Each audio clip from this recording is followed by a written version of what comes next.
that time to be... Oh, what a great hook! What a hook! Momentum in the front line. The hook has landed onto Jack Troll. Giants trying to turn it around. A double shockwave upset gets Jack Troll. Mini Drew going? Goodbye, guys! Fighting against the Olaf. He does kill him in the end. Giants have reacted though.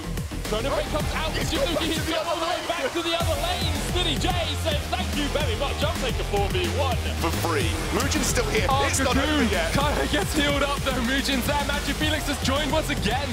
TV's into the fight. They're going to chase up towards the top side. Kai eats up Blum to try and keep him alive, but Kai makes dead. Blum gets out. Kai there once again. The shockwave is going to connect with Cetrian. Hook onto Jack Troll. Shockwave. Magic Felix has to flash. The Avo jump come out onto Jizuki. He will fall. Glacial Fisher comes down. Magic Felix with another kill. 3-1 on the Heimerdinger. There's no TP for him. Mini Trupax tries to get away, but Mugen sinks in the claws, and now Gilius is on the retreat. Custis cares, boys. Three members of Giants are down. Mugen's looking for it. There's the play. There's the hook. Gilius eventually will fall. Magic Felix gets another one. Killing 3, 4-1. Of Memento can set 2 walls away and still jump all the way to the back line. The stretching strike on them as well. Let's Bang brings Syndra back. That's a dead Blonde. Just wipe the slate clean, and that is exactly what's going to happen to PSG as well. Welcome to this playoff clash between Schalke 04 and Team RB. A little over 4 months ago, Schalke was surprisingly knocked out of the playoffs by Misfits Academy on this very stage. Now they're back to regain their honor. Team RB stand in their way, a new adversary risen rapidly through the ranks, ripping a righteous path brought ruination in their wake. Team RB have raised their way through wind and rain alike and now have Schalke 04 in their sights. Hello everyone. I'm Aaron Medic Chamberlain, and this is James Stress O'Leary. Now you got to do a very bold paragraph all with B's. You got the R there. You need the B's now for today's series. But I'm looking forward to this one. It should be a bit of a closer series compared to last Sunday's series, which saw Giants secure the first spot in the promotion tournament. They took a dominant 3-0 sweep against Wind and Rain. The Umbrellas came out, and Giants showed they deserved that spot in the promotion tournament once again. Blew away Wind and Rain like a hurricane. It was a tempestuous series, definitely for War, but Giants just showed just how strong they really are. Yeah, and you look at the way that Gilius played, and then Mini Trupax on top of that. We saw a glimpse there of the misfortune being played in that series. Really impressive series last week out of Giants. Looking forward to seeing what they can do up against NIP and Mysterious Monkeys, but we've still got to find out which is the last team going into the promotion tournament. That we have, Stress. Facing off today are Team RB and Schalke 04, the second and third place teams from the summer split. As we said, Giants, of course, won last week, and Schalke 04 and RB are trying to secure their spot in that promotion tournament. Yeah, you look at the way that Schalke and RB qualified for this, a lot of hype behind both teams. Schalke with the better results overall, obviously taking that second place spot. A very tight contest between Schalke and Giants, so you have to still give Schalke the edge on this matchup, but I think it's a lot closer than, as we said, last week's. Well, we'll have to see who's playing for the two teams. Let's have a look at the lineup, starting with Schalke 04. In the top lane is Smitty J, their jungler Memento, their mid laner Cadril, AD carry Upset support Norskerin, and their coach Veteran. Tonight, Schalke get their chance for redemption after suffering a devastating loss in the spring playoffs. Last split, they outmatched everyone, but when it came down to it, everything went wrong. Everything went wrong against Misfits Academy. It was perhaps one of the biggest upsets we've seen in the entirety of Challenger, but focusing on this split, Schalke have really bounced back. Thanks to their AD carry Upset, one of the players who did have a rough series this time in the spring split, and I think that is one of the key factors now. Upset has been in this position before. We know that experience on stage, so many players talk about it. I think that's influential and key for Upset coming into this series today. Especially alongside a support who hasn't got that experience in the form of Norskerin. Someone else on that team who has got quite a lot of experience, of course, is Memento. A strong performance throughout the split and throughout his career as a jungler in the LCS and Challenger series. Yeah, Mementos look fantastic this split, especially controlling Schalke with the macro game early on. Even though the tank jungler, we were wondering whether it would suit Memento from the way he was playing back on the old LCS Giants roster. Mementos handled it very well, being able to find the engages time and time again, and I think brings a level of level-headedness and experience that we don't see in a lot of challenger junglers. On the other side of the rift, we do have Team RB. In the top lane, they have Tal. Their jungler is Mugen, mid laner Magic Felix, AD carry Cedrian, support Kasing, and their coach Ispar. And when you look at Team RB, it's one name in particular that you have to say catches the attention. Kasing at support. This team was created around Kasing, and he's a name that a lot of fans have been saying, where is Kasing? Why isn't Kasing in the LCS anymore? And you look at his play, it's been great setting up a lot of the fights. And especially in lane, it's something he was always known for, is being one of the better laning support players. I'm interested to see now how he can do alongside Cedric. I think a further point to that is their laning phase, Team RB, generally has been very strong, but when they get out of the lane, they don't always play as a team. Seems like 5 individual superstar players, whereas Schalke, on the other hand, seems to be much more cohesive as a lineup. And I think that's where the interesting clash of styles here comes from, because if RB can get that lane advantage, we've seen them be able to press it, but when the game gets delayed, that is where RB have struggled, whereas Schalke haven't had too many games that have gone all that long in the last few weeks of play, especially of the regular split. So I'm looking forward to seeing what both teams have for us here. We are on patch 7.14. As this is a playoff stage, we are maintaining consistency on the patch from last week's Challenger playoff. So makes a little bit of difference from what we saw in the EUCS this last weekend. It is an Alistair ban and a Gragas ban from Schalke 04 who have decided to be on the blue side to start us off. RB on the red, get rid of Zach. Now with the Alistair being taken away from Kasing, one of these big engage tools, likely there that Schalke are opting towards a jungle first pick rather than a Kalista. Maybe even a Caitlyn that they'd be looking for here, looking to give over a Kalista. We've seen Upset play a plethora of champions. You know, he hasn't yet played the Kalista, which is the interesting thing, at least this split for Schalke. So now we have to look forward onto what the first pick's going to be. As a quick note to everyone, I realize it says 7:15 at the top. We are on 7:14, as Stresh mentioned just previously. It is an Elise ban from Schalke 04. RB looking towards that final ban. Still a lot of power picks on the cards. Yeah, we look at the likes of Cho'Gath still available. The Maokai still there for the flex, but with the Caitlyn ban, that maybe throws a little bit into the works here of that Kalista being given over to RB. Maybe Schalke have to decide: Cho'Gath, Maokai, Kalista, which is their top priority. The Maokai taking the tree, of course, can be flex. Smitty J and Memento should be pretty competent at playing them. Neither have played it yet this split, but of course 7-13 and previous were what the patches at the regular split were played on in Challenger. The only person playing Maokai in the regular split was Dan from Wind and Rain, bringing it out of the jungle. It looks like RB will go towards that Kalista as their AD carry. Still a lot of strength for both of these teams. We have seen Schalke go towards more hyper carry AD carries in the forms of Twitch and Kog'Maw as well. Now, I wonder whether the Thresh, a big favorite of Kasing in his early career, but even before getting to the LCS, was a big pick for him. And we did see 2 games of Thresh from him this split. But Kasing actually diversified his champion pool all the way through the summer split here in Challenger. We saw the old favorites of the Zillion. We even saw the Lulu come back through.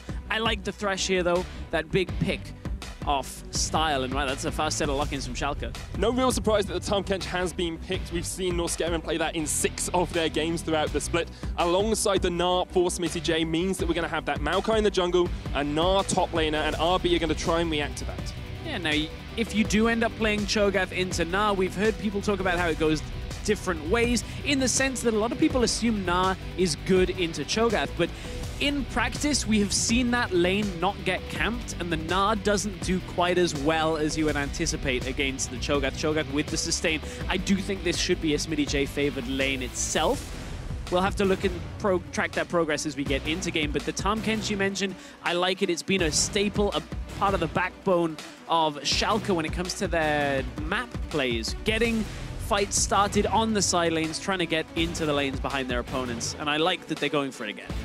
RB will ban out the Orianna. Just looking at their composition thus far, it fits very much into this idea that RB are a laning phase-orientated team. The Kalista Thresh so strong as a duo in that lane. Cho'Gath as well. Okay in the lane, works well in team fights later on. Schalke will ban out the Jace, and RB will look towards their next ban. There is, of course, the chance that Cho'Gath will be out of the jungle as well. Talked a lot about it being a top lane matchup. Tal, he's had a plethora of different champions, mostly carries in the top lane. One of the reasons why that Jace is banned away, of course, we have seen Jace in the mid lane, also seen it top lane very commonly. Again, 714 Duskblade still applies for ranged champions in the way that it did on 714. Would make sense. It makes a lot of sense. AKA still has the slow. On this patch, Duskblade is still strong. Yes, exactly. Is what we're trying to say. There is going to be a Cogmore ban from Team RB. We talked about Upset's hyperscaling AD carries. They removed one from him, and they're looking towards their next ban. It will be a Jarvan, focused up towards Tal, who has been a key component of this Team RB lineup. So the assumption there still that it will be a jungle Cho'Gath, and one thing we haven't really touched on too much is MagiFelix, the mid laner for Team RB, has some different champions that he mixes into his champion pool lineup. This wouldn't be a mid lane pick, but it would be something certainly different that we've seen other junglers trying. Unicorns of Love brought this out yesterday in a series against Splice. Different patch, of course, but Nidalee didn't have many changes. This is an early game jungler to try and deal with this very solid front line coming out of Schalke Nullfear of the Nidalee, looking for maybe a poke siege setup after controlling the early jungle game. And how safe can Upset be in this lineup as well? You've got Featherstorm, you've got the Tarm Kench to eat you, you've got the Maokai there with the kittens coming out. He can just stand at that backline and be incredibly safe. Schalke going for this team-orientated style. But as we look towards a Galio pick here, that gives so much room over. Alessandra, which is in MagiFelix champion pool, is a potential pick that would allow them that backline dive to try and get past the tanks. We bring that up because MagiFelix, he's played champions like Lissandra, he played the Gangplank into a Galio matchup, and he's played a Heimerdinger to try and control a lane as well. I don't think it's going to go that way. We see the Corki lock in, a little bit of scaling, can do well against tanks later on into the game, but that would have been a matchup that I would have been interested in seeing. It's always difficult to predict MagiFelix. He's played 9 different champions over the 10 games we've seen him. He is repeating here. Corki played earlier on in the split, and now we see these compositions start to take shape. And it's very much what we expected coming into this stress. RB going for lane dominance, going for the early game, and Schalke going for that late game team fight orientated style. Yeah, Schalke with this very good set play here where you look at, you bring the Galio in, you've got the Tarm Kench to protect Upset as well. So this is Schalke saying that we should have a decent amount of control on this game coming out of the laning phase. We will be able to make plays on the side lanes. We're not too concerned of Team RB snowballing heavily enough in the early game.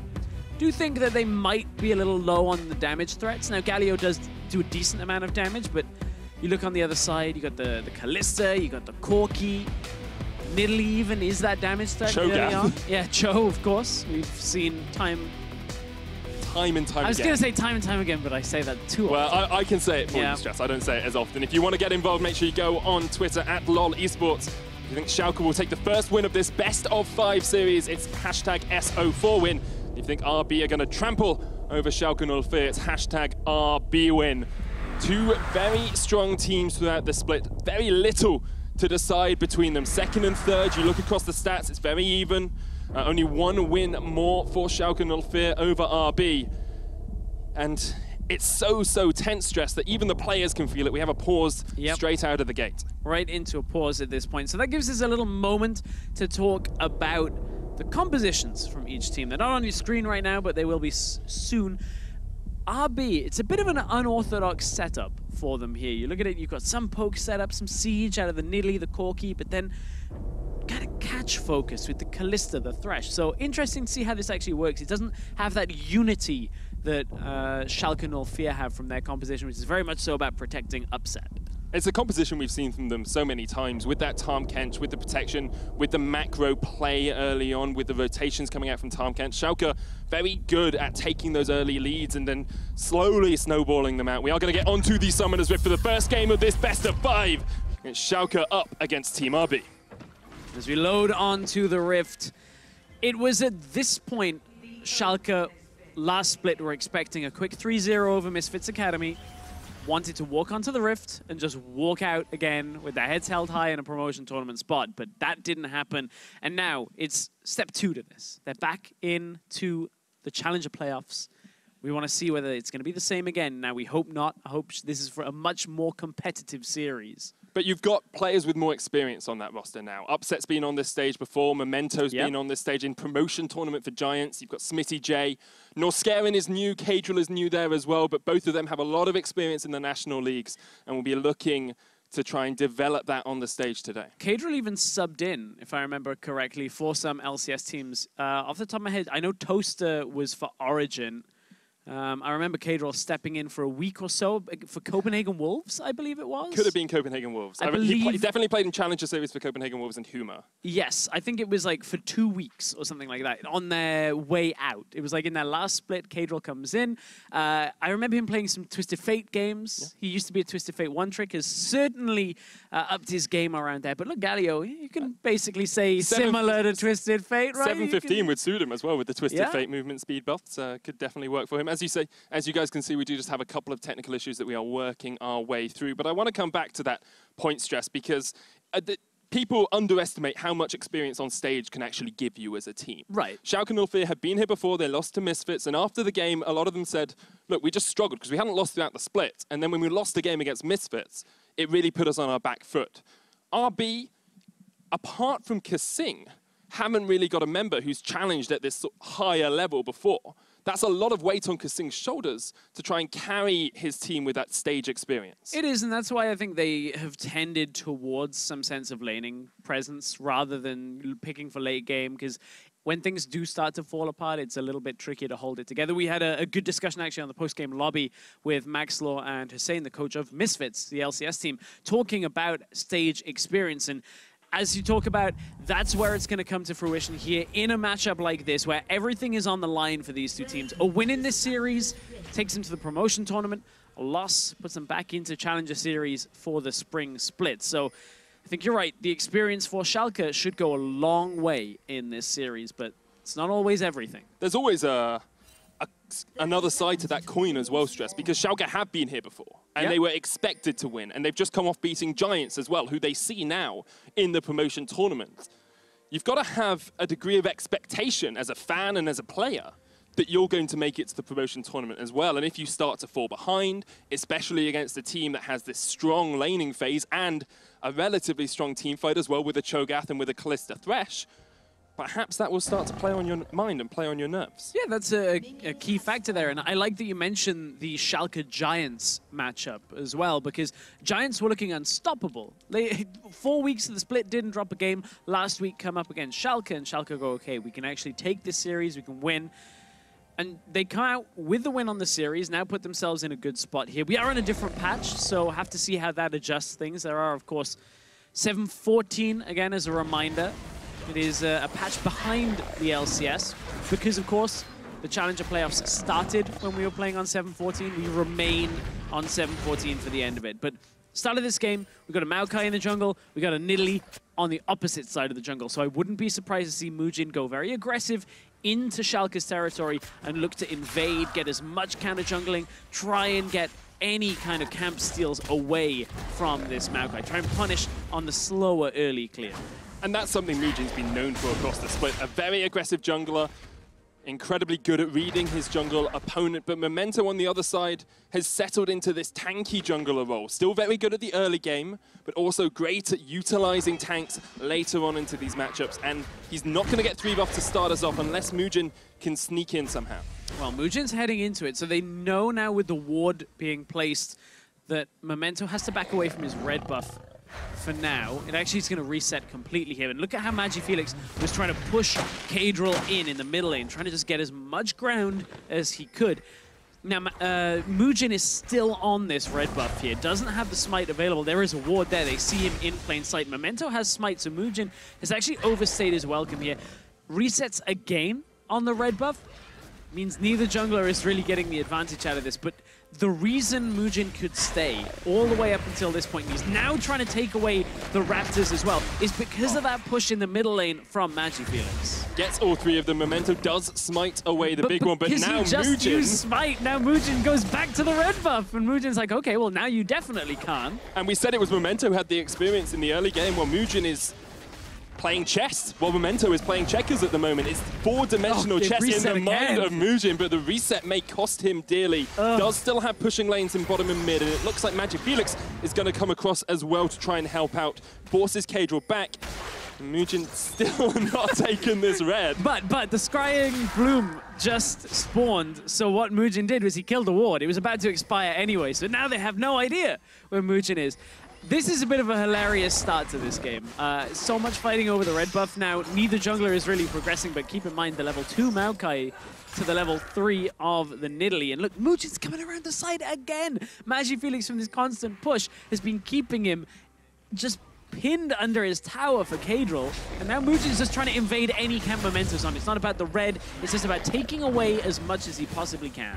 And if you can get these leads, you can really shut down a tank jungler from getting tankier. It all comes back to draft stress. We talked about RB going for these early aggressive lanes, going for lanes that can push the enemy back, and because of that, Mujin has spent 3 minutes or so in this Schalke 04 jungle. But now you have to wonder whether it's too much because the smite wasn't available. He starts the red buff again. He's actually still here. This is the most ridiculous start to a game. Give Cedric in red. Yeah. You might as well at this point.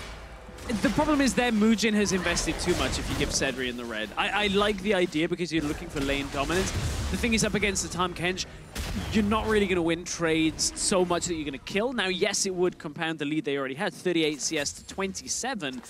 But if Mujin doesn't get that red, he's so far behind in this game that it actually backfires on them. So that's why they have to give it over to Mujin. But that is the most intense counter jungle for the second buff of the game I think I've ever witnessed in competitive. Okay, Stress, I've just seen a couple of pings come down as well. One on the Wolves for Schalke 04 and one on the Gromp.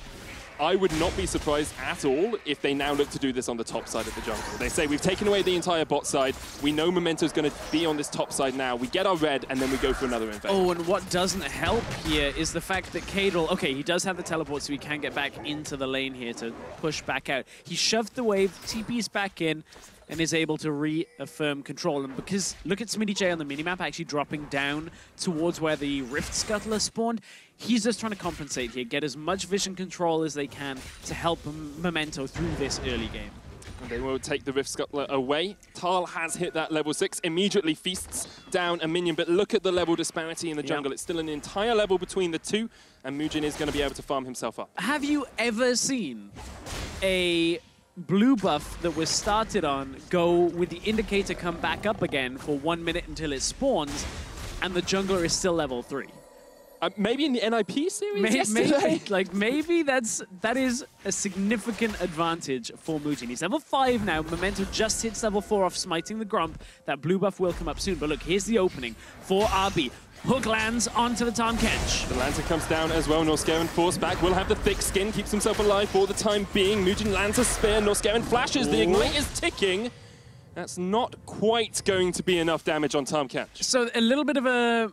I don't know whether to say misplay here. They were trying to bring Cedric into the fight early by using the Lantern early on. Now, I wonder whether if they'd saved the Lantern so that Mujin could have gone under tower. I don't know whether that would have made the difference between a kill there, but without the Lantern, certainly Mujin was not about to go under the tower and look for a kill himself. Would have been a kill onto Norscaron, but now no exhaust, no flash on that Tahm Kench. Means RB, once again, full control of this laning phase. You can see every single lane, even if it's just by a minor amount, has been able to get enough pressure early on, but Schalke haven't contended with it. And it's led to an 800 gold lead as well, and as much as they haven't got a kill, and they haven't taken a tower, and they've only stolen one buff, being able to get this slow gold lead onto your side, get you to those item spikes ever so slightly quicker, really can allow RB to take control of this game.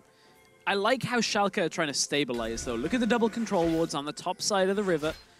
Of course, easier to control topside with the supports not roaming around, but that amount of input on maintaining vision control is what Schalke need to do here, because yes, Mujin has a good lead, but a lead of 1 level and a few hundred gold won't win the game for him. What needs to keep happening is Mujin needs to be getting objectives like Dragon, trying to get onto buffs of Schalke again, which is difficult with this vision control, or sieging up turrets. And with Gnar pushing out, Galio being able to hold the wave, and some sense of safety for Upset and Norscaron, it's going to be on the rest of RB to set these plays up for Mujin. Whether it's a hook, whether it's poke in the lane, that's what we have to see whether RB can actually make work for themselves.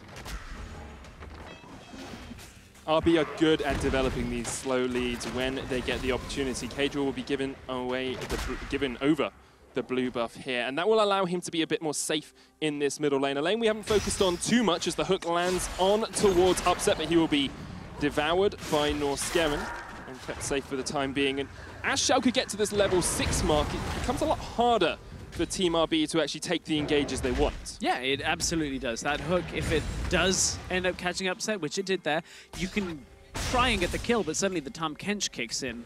One thing to note, of course, Thresh ever so slightly stronger on 714. There was a fix that was applied to his Flay that was pretty key in 715. Here is the Flay. Flay onto Cadril, hook connects as well, and Cedrian and Mujin are there. A great taunt from Cadril, but it's not going to be enough. First blood, Team RB. That's exactly how RB needed to compound on the lead they'd already got. They needed to get the catch working for them. Kasing roams up to the middle lane on the Thresh. We've seen him do this all throughout his career. Gets into the lane, hook lands, waits, well, Flay lands, waits for the hook is the way he did it. Gets the kill. Now Mujin looking topside. SmittyJ is pushing. Tal has Feast here as well. SmittyJ gets out of vision, but gets taken out. Tal noms down on the tiny Yordle. And this is exactly where the leads need to be for RB right now. We kind of were talking about the Na into Cho'Gath matchup, how people say you can pick Na quite handily, and Cho can't deal with it. Well, look at this game. Here comes the Tahm Kench. And this is what we wanted to see from Schalke. Some sort of reaction. Featherstorm, Mujin flashes away. And Upset burns his ult and his flash to try and get that engage. Good knockup out of Tal to delay Schalke going aggressive. Upset tried to flash forward with the Featherstorm, couldn't quite connect because the flash from Mujin came out after it. And Schalke, they're once again trying to offset some of this advantage by bringing the rest of the team to play. This is Norskeren utilizing the Tahm Kench. Now RB committing on the bottom side, not playing into the swap, means they're likely to get tower first blood here. You can see how low it already is. And RB, again, extending this lead. 3,000 gold ahead, 10 minutes in is such a substantial lead when you have these strong lanes. I want to come back to a point about the rotations from RB, because there's an itemization choice they made that some people might not have realized. Cedrian went Zerka Greaves first. You saw Moby boots on Kasing before Sightstone, before the Targon's Brace. We saw Ionian cooldown boots of Lucidity on towards Mujin as well as his first item. They knew that as a 3-man, they wanted to roam and get these ganks off. Fate's Call's gonna land, not quite connect onto Cadril. There is the taunt as well. Kasing's taking a lot of damage, and actually he's traded off here. Cedrian looks for the rend. He's going to get caught underneath the tower. It's a 2-for-1 in favor of Schalke, and SmittyJ is not done. The Gnar knocks them back. MagiFelix escapes with the flash. Yeah, a little bit of a botched attempt there by RB, the way Kasing was thrown in. I believe Cadril actually dodged out the Fate's Call at first, then was able to hold on throughout a lot of the crowd control and pin Kasing under the tower for one extra tower shot that was enough to take him down. Cedrian didn't have an opportunity to flash after that, and we can actually watch it back again. And Cedrian throws, well, you know, starts the animation, and because of the Justice Punch, the wind-up animation going backwards, Cadril actually dodged out the crowd control. Good cue there by Memento to punt Cedrian back towards the tower, and from there, Schalke have already turned this back around. I like the discussion point about the boots looking for this mobile composition to try and get into fights. Well, another thing that's going in their favor for that, early Righteous Glory out. Of course, for the Cho'Gath, helps him get into fights. Good against the Gnar because you're getting that armor source as well. So all around, RB trying to make sure they can get into fights because they don't have much primary engage for this composition. And coming back to that top lane matchup as well, Stress, SmittyJ on this Gnar, there's a school of thought that says Gnar should be able to beat a Cho'Gath in lane. You've got the range, you've got the hyper, but it's very, very even in there. And with that Mujin gank, Tal has been able to stay close enough to SmittyJ. And that's one of the things, is if you don't gank the Cho'Gath, which would be the opposite of what happened, thanks to the early game presence from Mujin, you really can't put the Cho behind enough. He gets a lot of sustain from his kit naturally from the passive, meaning that Gnar can't trade that effectively. You get a lot of your health back when you are facing off against that Mega Gnar because he can't challenge you in a lot of the fights. However, Mega Gnar might be enough for SmittyJ to stay alive here. He realized something was up and retreats back towards his tower, but we're starting to get some big items completed here as we go through. Blade of the Ruin King, as you say, finished on Cedrian, the Righteous Glory as well on towards Tal. No first complete item on Schalke Null Fear, but they are going to get the Rift Held, which should help them out.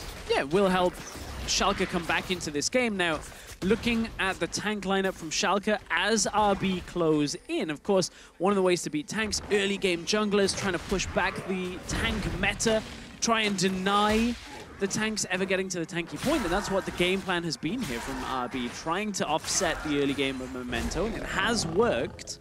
They just need to keep the pace going. Now, the Rift Herald start by RB. You can see how the rest of Schalke have actually fallen away, but RB, they've got the Kalista. They should be able to take this down.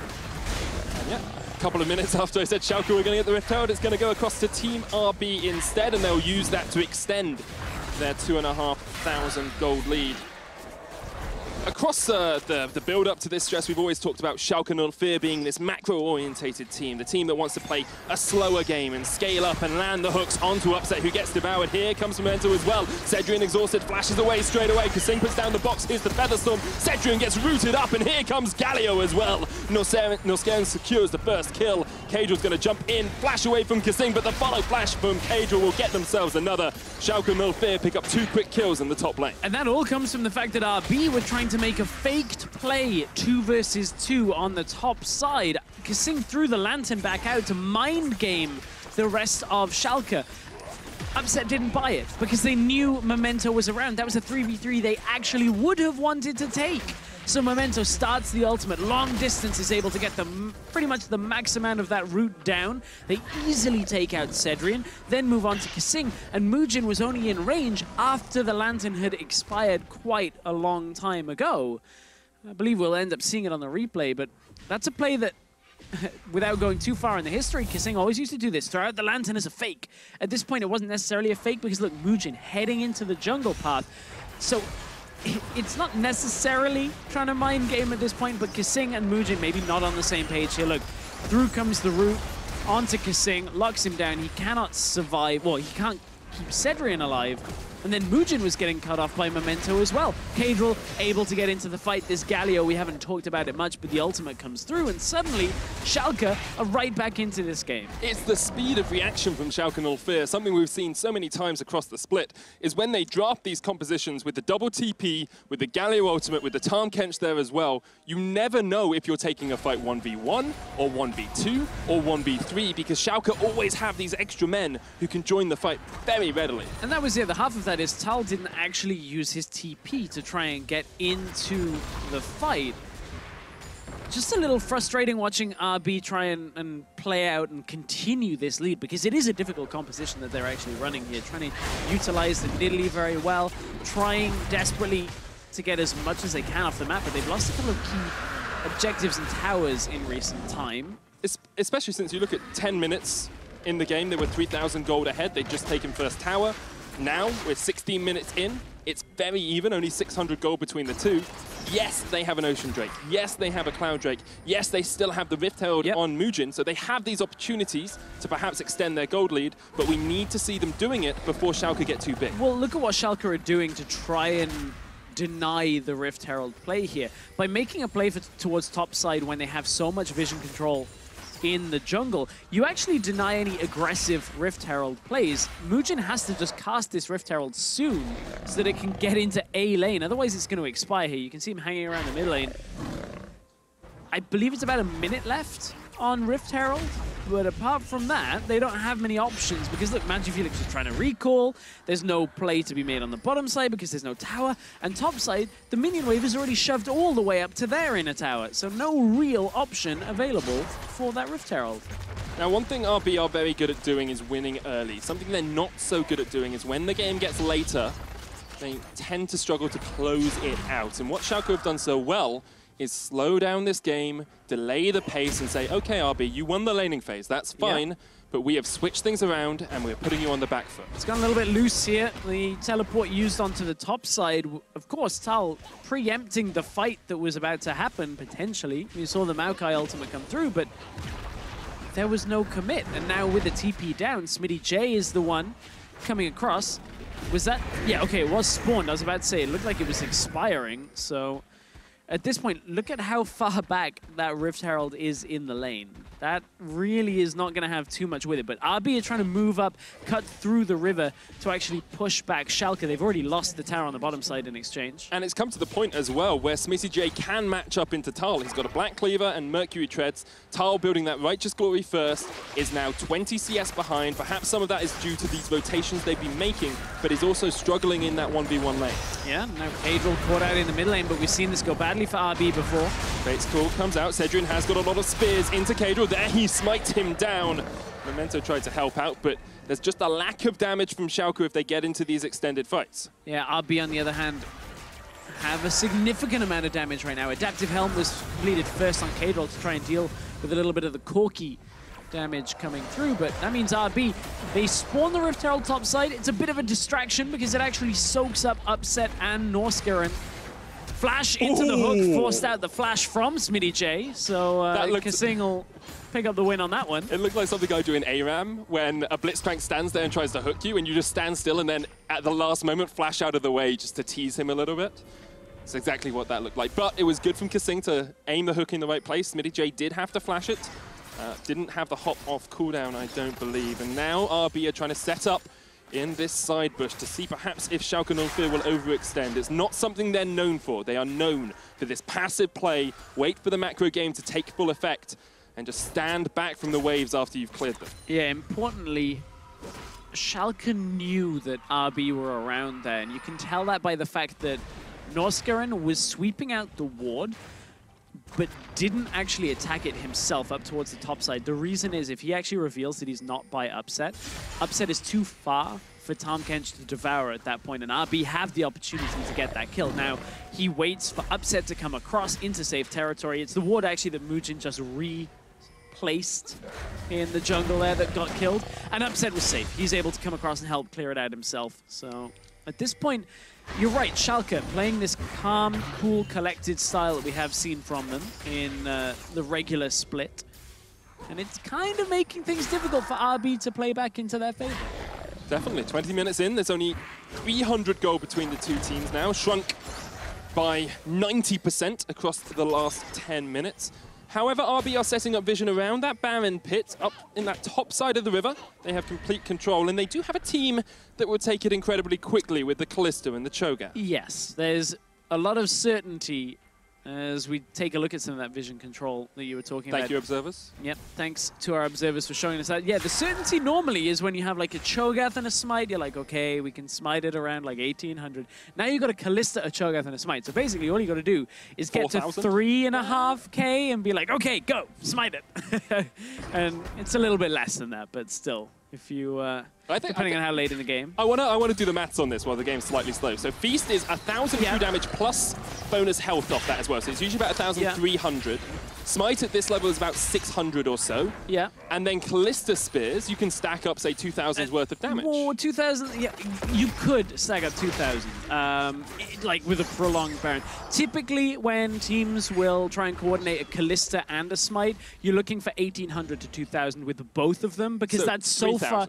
We'll yeah, say 3,000. Exactly. And the reason you're looking at 1,800 is it's so far past what the enemy Smite can do, but still well within what the Kalista plus Smite... Yeah, exactly. Yeah. You're still within what you can actually get. So obviously it depends on how many Ren stacks get in, and the short, swift Baron, you have less security to actually take it away. So you can see Veteran backstage here has been the Schalke 04 coach after leaving H2K's head analyst position, where he helped out incredibly well last split. He has been on this playoff stage before, as have a lot of these Schalke members, and they will be reminiscent of those Misfit Academy games where they struggled so much. RB are reacting to this bottom lane push. Smitty's pushing up here, but here comes the Tahm Kench. It's going to be a 3v3. Mujin and Kasing, a good hook lands, and already Smitty J is low. Tal tries to take him down, but Noskeren devours him up. Look at the damage onto Upset. He's smited off the face of Summoner's Rift, and now Cadril joins the fray as well. It's a 4v5 as Magic Felix is going to join up with the rest of his team. Tal takes out Noskeren. We saw Mujin fall up towards the side as well, and Kadron is getting chased away by Kasing and Magic Felix. 2 for 1 in favor of RB. Magic Felix not quite even scratching Kadron at the end of everything, but RB still coming out ahead with it. Of course, there's an Ocean Drake that is available. Tal is going to push out the bottom side as well. But this all comes from SmittyJ pushing up in the lane. Then in came the Tahm Kench.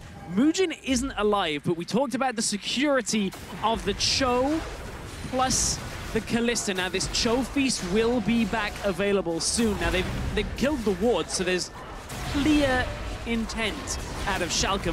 Memento is here, so he has Smite, but we talked about this. Roughly 2,000 between the two of them should be a very secure, but they're trying to get onto Cedrian to actually deny the rend. Baron solo Tal's dead! Can Cedrian rend it away now? 2,500 HP. It's too high. So much work. He gets the win, but 400 left, and RB lose at Baron as Schalke 04 take the fight. That is the best thing for Schalke that could happen. We talked about the area of safety and security while Tal was tanking up the Baron for too long. Now Mujin's even getting run down at the end of it. Tries to come in at the end of the Baron fight, but just gets run down by SmittyJ, as you say. Frozen Mallet, Black Cleaver, end of the day for Mujin, and perhaps the end of the game for Team RB. Oh no, it had all gone well for RB. They take the engage on the bottom side, but it's too long a run up to the Baron. They get there, they finally get the damage down, but it was just too slow. Not enough damage up front, and at 4,000 health, Memento was already at the Baron by the time that RB were even preparing for their combination, and it all goes wrong. Cedrian desperately trying to get a rend down, but it was about 2,000 health that it still remained. So at this point, Memento is already here, and they know all they've got to do is get Cedrian out of this fight, because the Cho'Gath was already dead. You can turn to that very quickly. Cedrian rends at 2,300 there or thereabouts. Never going to have that amount of damage this early on. It did leave it at 400, so he did about 1,900. But that's what we're talking about. Like, you have, in these prolonged attempts, a significant amount of damage with the rend, but then you're the only one dealing that damage. So it's yeah. Totally agree with you, Stress. Totally agree with But it's not Cedrian's fault. Like, I'm not trying to pin blame on him. He was like, maybe I have enough damage on this. Maybe the smite comes out at an awkward time, and we desperately try and get it, but this fight still continues. Abyssal Voyage did come in there from Schalke 04. RB were able to get away with the Fate's Call.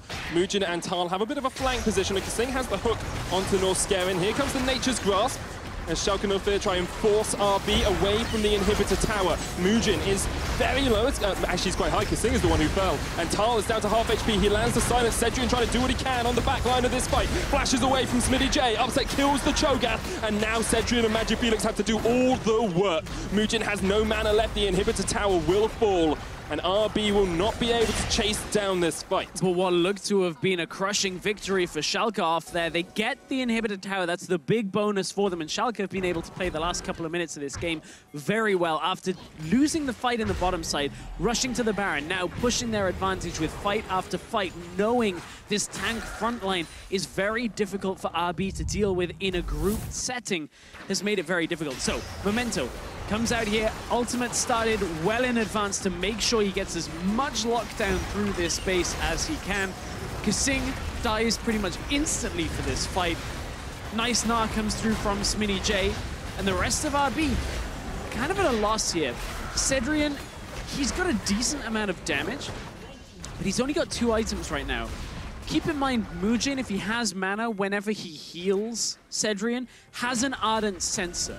Now, this item is a very strong item. Everybody's been talking about the on-hit it gives. Of course, Nidalee's heal anyway gives 60% attack speed onto the target, and it's a good combination, but it's not enough yet to break through the tank front line. But Immortal Reminder was completed since that last fight, and that's what we have to look at maybe being the difference maker. I think you have to turn it on its head as well and say, are Schalke tanky enough? You've got a Spirit Visage, a Warden's Mail, a Bramble Vest on Memento, Adaptive Helm, Glacial Shroud, Frozen Heart actually completed on towards Kadril. Even SmittyJ has a Gargoyle Stone Plate and a Warden's Mail. Yeah. He is going to be able to reduce the attack speed of that Kalista so well when he gets into these fights. Yeah, we got the Knight's Vow as well completed on Norscarin, and you have the Devour on top of it, and it should be difficult to get through to the backline. That was one of the key things we highlighted early on. In goes Memento gets on towards Magic Felix, taunted up, just locked down with a Nature's Grasp as well. The root comes out, Kasing rooted in the front line as well. And Schalke 04 with a 7,000 gold lead are going to crack through this inhibitor line of Team RB. And that 7,000 gold lead has basically been accrued throughout the Baron buff. Memento and Norskeren. I think he cancelled it. It looks like it's just coming back off cooldown. I thought he was going to Abyssal Voyage away. I thought so as well for a second. Didn't see whether there was a damage source that came through that cancelled it as well. But, I mean, Schalke, from the Baron attempt out of RB, have played this out near flawlessly. And they already have the numbers advantage. 10 seconds, remember, till Magic Felix. Target's jumped on, does pop the Gargoyles. It's a very big Cho'Gath, going to land the Rupture as well. A hook hits onto a minion. Smitty J jumps in with the Gnar back. Nugent looking for the flag. Upset has killed Cedrian. He's on a rampage, and Tal just trying to get on towards Upset. Cannot get near that Xayah on the backline. Kasing lands one more hook, but it's just not going to be enough. Magic Felix has the Valkyrie away. And this has to spell the end for Team RB. Yeah, RB will be very frustrated after this game. A snap decision that was basically a 50-50. It looked like with a Cho'Gath and a Kalista, you should be able to secure it. But Schalke forced the fight, kill the carries, deny their opportunity to steal, and they're going to take game one. The Schalke tank has come back with a vengeance. They're going to take game one over Team RB. A little bit of hope for them at the end, but this Nexus will fall, and Schalke will go 1-0 up.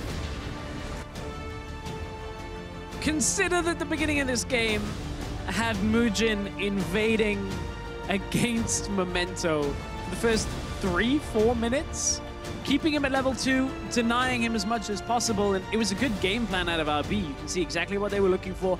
They even grouped for some fights against Schalke in a decent way, but it's all about that snap decision on the Baron. You can see exactly why, you can see exactly how, but the fact that Memento and Smitty J made it to the Baron with enough time to kill the carries, force out early Rens, and deny the Baron for RB is the entire turning point of this game. There's a couple of questions I want to ask, Stress. I'm going to talk to you about them one at a time. So the first one is, it's a 29-minute game. We've talked about Schalke. When they get to the late game, they're incredibly strong. Their macro is incredibly good. RB are this early game team that get ahead and keep that lead rolling until they win. Is this game one an indication that perhaps Schalke are the early game team and it's RB that need to find a new way of winning these games? No, I see what you mean by that, because 29 minutes is a little bit of a short game. I think you can see RB still being this early game team with the focus they put on the jungle. I think that Baron, if it goes the other way, basically wins RB the game at that point, where Schalke, after the Baron, knew exactly how to close the game out. They used the Tahm Kench very well. The fight set up from Memento around the towers, pushing back the enemies, using that siege potential with the Baron buff minions, was exactly what Schalke showed us throughout the entire split. Knowing how to close the game, knowing when they're ahead, how to just push that advantage into a win. I think the other thing we need to talk about is how much do you think this plays into inexperience? Because we come back to this Baron fight, which Schalke were able to turn around. And before the game, we were saying Schalke at last playoffs struggled when it came to these big decisions on stage. It seems like RB are the team that struggled today. So I think the reason this is a struggle, just because Mugen was dead from the fight. So RB right now, they're saying, okay, we need to be able to get this. And look, the fact that Tal was tanking for so long, that he was so low, didn't get the feast off. And from there, Cedrian is kind of in panic mode. It's not his fault. That kind of situation that you're in is so difficult to balance. And unfortunately, an early Ren, because he had to. It was the only opportunity that he was trying to balance out a Smite-Ren combination. I don't know whether this is the inexperience out of RB. Some sense of that is, but I think that more on the side of Schalke being able to make the distance up, in my mind, and capitalize on it. Yeah, I think maybe that is the difference maker, is if you go for a more solid play rather than rush the Baron, because you started on the bottom lane and you've got to run all the way up. That might be the call that did it, rather than the actual execution of the Baron itself. That makes a lot of sense. The final fight, of course, was very much in Schalke's favor. They accrued a 10,000 gold lead by the time they were pounding on that Nexus, and it was just such a struggle for RB to defend after they'd fallen behind. Yeah, you can see at this point, RB still a man down with Magic Felix, not yet respawning. Another good Gnar comes out from Smitty J. Seemed to always be catching 2 or 3 people least pushing them towards his own team so the carries can take him down. And this is where the tank frontline just takes over. We talked about how an early game jungler can push back the tanks in the early game, deny them before they get tanky enough, but the problem is, when they get to that point, suddenly the Nidalee doesn't offer as much. That's one of the reasons why we see that Ardent Sensor, because it's just like, well, I'm not doing anything. So Cedrian, how about you do something to try and carry? But unfortunately, not enough for RB. Good game plan, unfortunately, falls away from them the later the game went. Yeah, Schalke starts off the series with a win. Let's see if Team RB can be like the Empire and strike back when we return for Game 2. I'm so proud. We are going to get onto the Summoner's Rift for the first game of this best of 5. It's Schalke up against Team RB. Yeah, I can TP behind him. I got one. Yeah, I'll TP. I got Kalista. That's nice, that's nice, very nice. Cedrian exhausted, flashes away straight away. Kasing puts down the box, is the Featherstorm. Cedrian gets rooted up, and here comes Galio as well. Norscan secures the first kill. Nice! Okay, Kalista. you can win. Kill Kalista. I got it! Nice. Schalke tank has come back with a vengeance. They're going to take game 1 over Team RB. A little bit of hope for them at the end, but this Nexus will fall. Schalke.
Welcome back to the European Challenger Series playoffs, where you can see Upset and Norskeren getting incredibly excited about a replay of them killing people, where Schalke 04 also have a 1-0 lead going into Game 2 against Team RB. They've looked pretty strong in that first game, a little bit of a tempestuous early game as we saw Mujin going for those early invades, but Memento was able to hold it together and get to the late game. I wouldn't have been surprised if Schalke fans were like, oh god, it's happening again, at the beginning of the game. Only at the beginning of the game. And hey, they still won one game last playoffs. It could still happen again. Sure. That's true, but I think the Nidalee pick, we've seen how it can work. There are a few select teams around the world that can make this early game jungle start actually work for them, but it's so difficult to actually create such a big lead that it wins you the game that you can kind of see the Maokai just reaches a point where you're like, okay, I can just ult every fight, and that's great. I've got enough items to be tanky. The Gnar is doing enough work in the team fights that suddenly a 600 gold lead doesn't really do too much for the Nidalee in all things, and she ends up just being an ardent sensor bot at the end of all things, and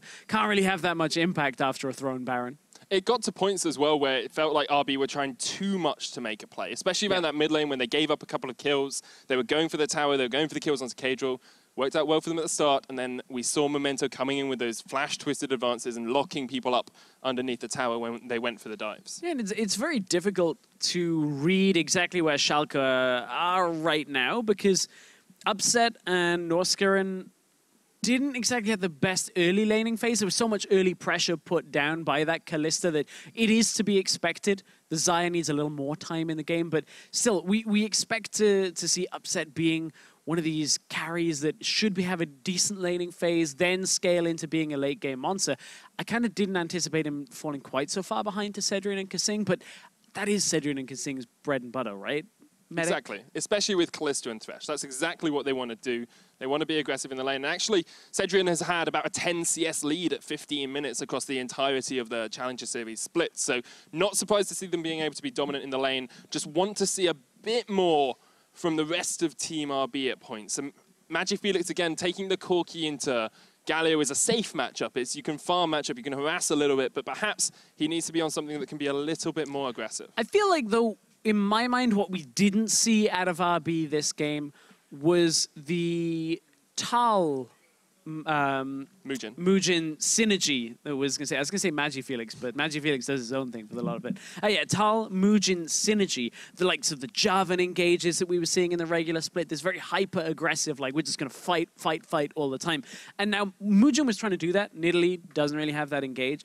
Cho'Gath doesn't really have that hard engage unless you can land a Rupture, which is difficult itself. So maybe an adaptation away from that, get the Jarvan, get something like that, try a carry on the top side, a more traditional carry perhaps, if they can get that Jace, get their hands on it. Well, Team RB do have the blue side this game, so we'll see if perhaps they prioritize something different. They will get rid of the Maokai, no surprises there, as they realize that Memento and perhaps even Smithy J would just be too strong on the tree. I like that ban. At this point, we know the Kalista, the Caitlyn, likely to be a priority here. Now, in the first game, Schalke had the freedom to ban away the Alistar, the Gragas, the Elise. RB probably aren't going to ban out the Alistar and the Gragas. So we're getting at least another jungle and at least another support pick to come through here.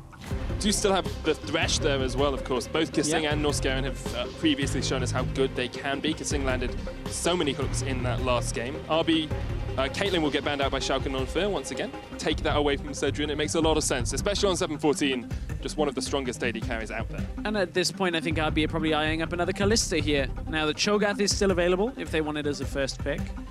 The Thresh would have been available, but now isn't. I think the Kalista is still the way to go here. For RB, it has a good laning phase. I think you can deal with Cho'Gath, at least neutralize some of what he wants to bring to the table. I don't think it's quite as damning, considering RB want to play for a laning phase. Pick the Kalista. Kalista Rakan is a combo we've seen from them time and time again, and with the Alistar still on the cards, you've got so many different opportunities to get someone who teams up well with that Kalista. And Schalke 04 know that. They'll take the Gragas away, they'll take the Alistar away, and they'll force RB onto perhaps the second tier. Now we can go Rakan Cho'Gath if you're RB. That would be one way to go here, and you actually end up picking up the Cho yourself. We talked about how Schalke had banned out these two picks last game. Now, I like the Gragas. It's a good active jungler. at least past level 6. I want to see Memento have that big impact that we saw out of him in the regular split, in the LCS as well. And I'm actually kind of glad, as much as we were talking about the Cho'Gath, the Jarvan is a big pick for me that I like to see Tal actually getting his hands on. We saw it multiple times from him. At least, well, we saw it once from him. I say multiple. It was impressive when we did see it. Yeah, he was very good on it, and he coordinates so well with MagiFelix and with Muujin that he can get these really strong ganks off when used correctly. This Janna pick would surprise me slightly. It is something, of course, Kissing has played in the past, was very meta when he was playing at the highest level, but it's not something we've seen him play that often this split. But the meta has shifted, remember, as we look towards more tanks and engage like an Alistar. Well, Janna does pretty damn good against Alistar. You can block a lot of the engage. Same can be said for the Gragas, for the Gnar.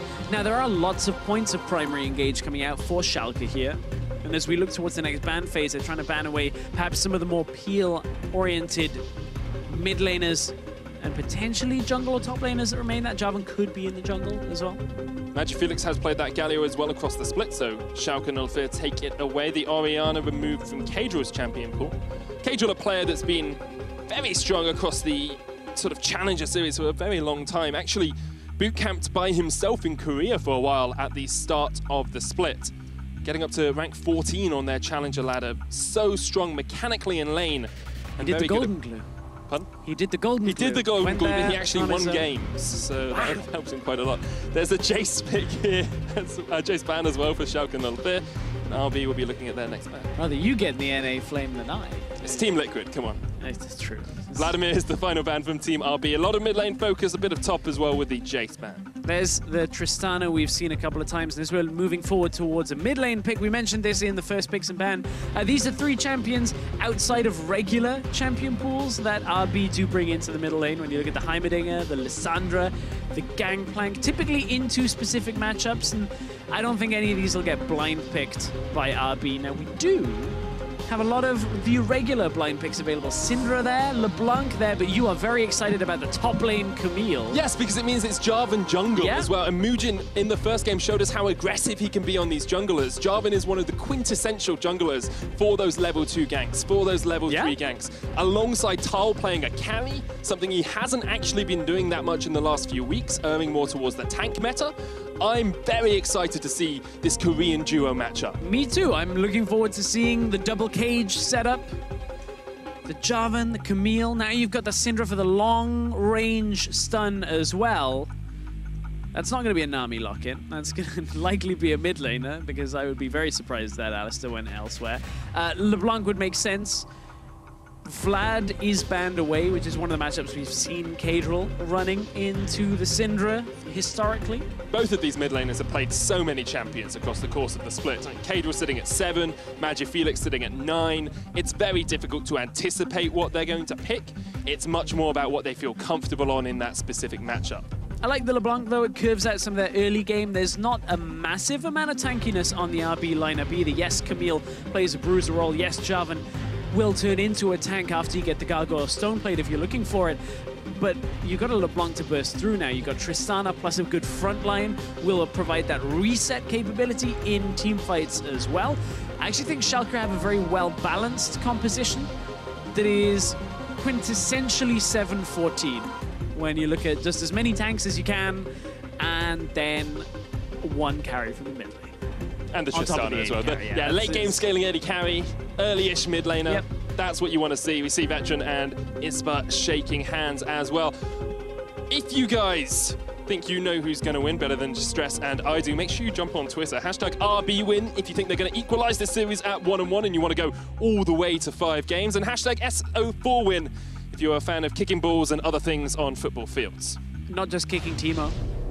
I was going to say, by that look, I don't think you've seen the Pentakill. I have seen the Pentakill. Okay, yeah, I got it. I got the reference. I was going to say, we can kind of cheat the system here, Medic. If you pick one team and I pick the other team to win, they can't be better than both of us at home. That's true, but I feel it's a little bit unfair to go against my inner, like, who I think is going to win. So I think RB are going to win this game.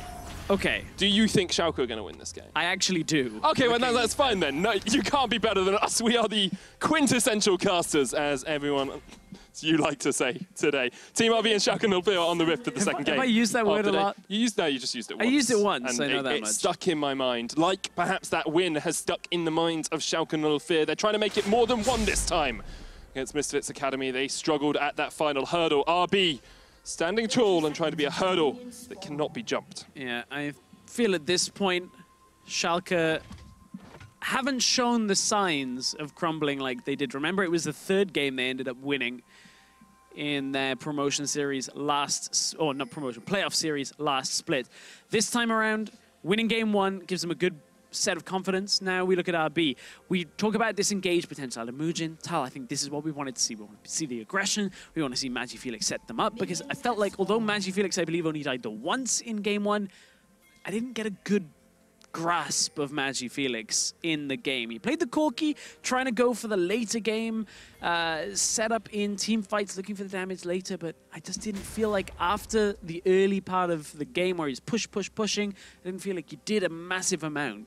I think that's always a problem with Corki as well, because if your team isn't able to play around the side lanes that well, if you get like sort of counter ganked, if you get set up on with a Galio, it can be a big difficulty when you really want to get those engages off later on. And coming back to this RB lineup, we talk always about their mechanical laning phase, the fact that they tend to win out laning phase. Across the board, they have CS advantages. Here, once again, we see them having an aggressive top laner, having a relatively aggressive mid laner as well. Do we think they can set up the early game like they did in game one? Not quite as catastrophically for Memento, because you mentioned Javan's early game strength. It's less so in dueling enemy junglers and more so going into the lanes. I like that you mentioned the mid lane as well, looking for the push. The problem is Kadril will be able to push back a lot of that as well.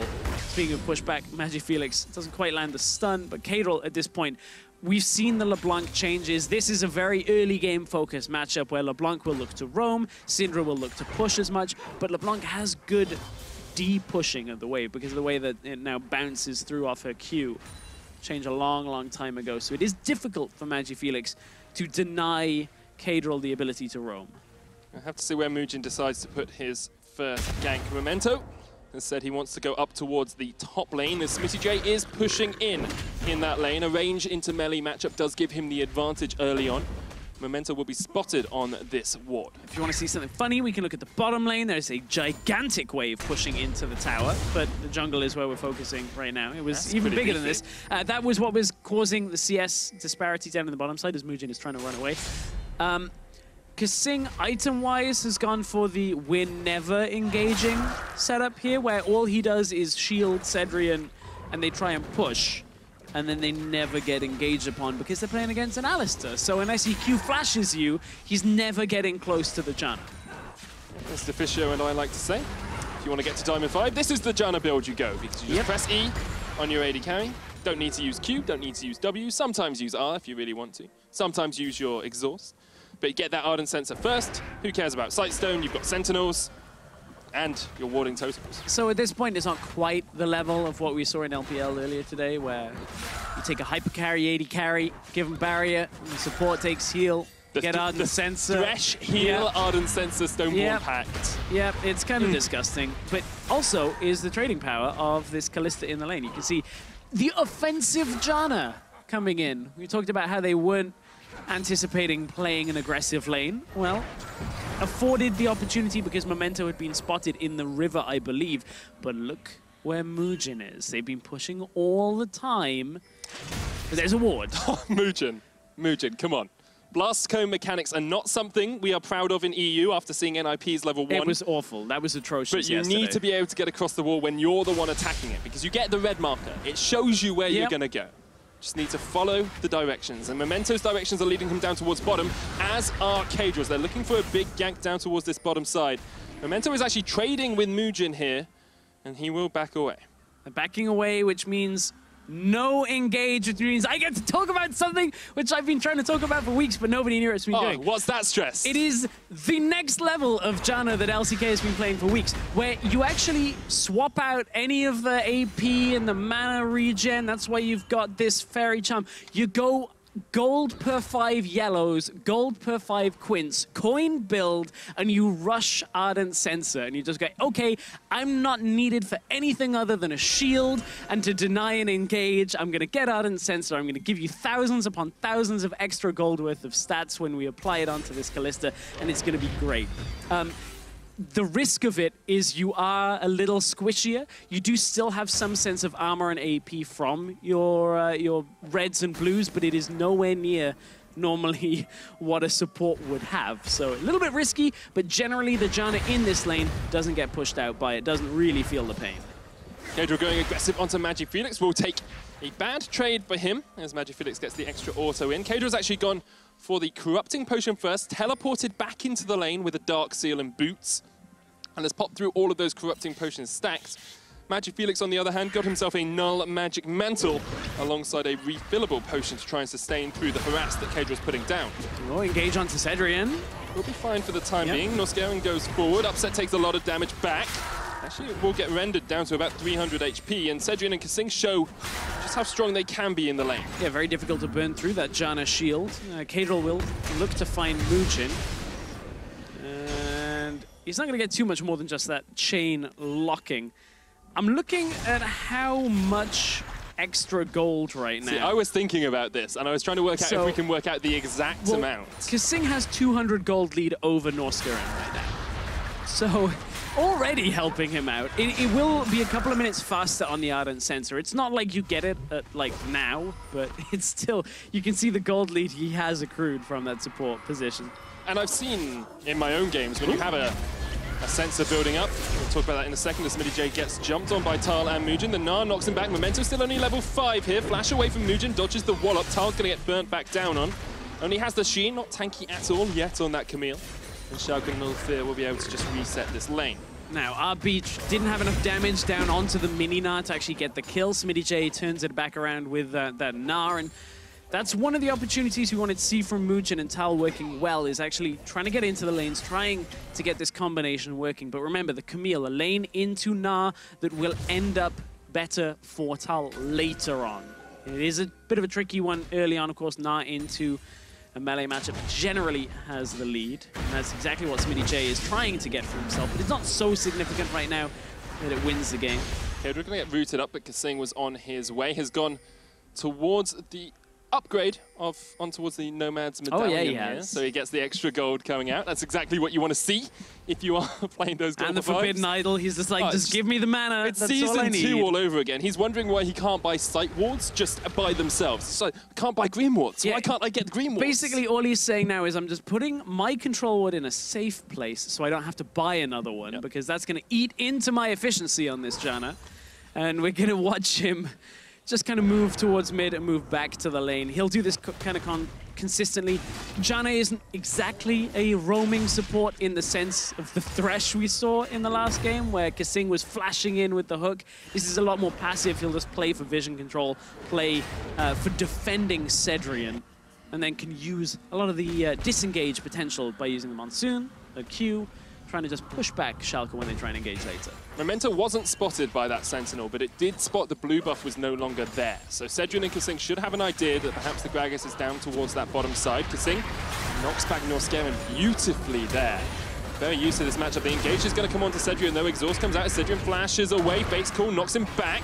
They're still looking for the damage on towards this Kalista because Memento's on his way. The Ren comes back out. Upset knocks him back. Here's Memento up towards the top side. SmittyJ's been engaged on. Tal and Muujin comboing with the Cataclysm, and they get first blood. Memento unable to get a kill down towards the bottom side. Yeah, unable to get anything from this. Memento tried to use the cast by the looks of it. There's no summoners left for RB, though. But look, Kasing now level 6 can actually disengage with the Monsoon. Cedrian's going to try and kite back underneath the tower, but Norscarin knocks him away, perhaps to safety.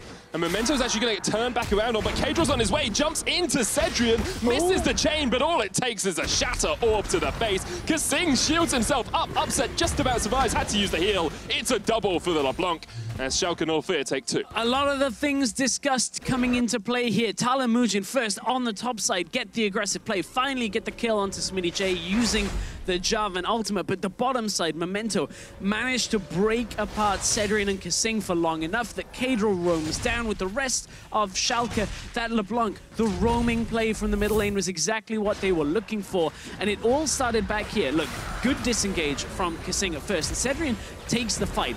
The danger is he steps close enough to get flashed on by the Alistair. And again, there is still so much disengaged potential here. Kasing, I believe, gets level 6, either off the cannon minion or off the minion that's in the lane as well. At that point, again, now he has this extra ability to disengage. Cedrian continuing to move forward. They know that at this point, if they engage again, everything's in their way. But look, LeBlanc crosses over the control ward. It was cancelled on the heal channel, but importantly, it disengaged the initial follow-up. But Kadril was coming down. That is where the heal would have been influential.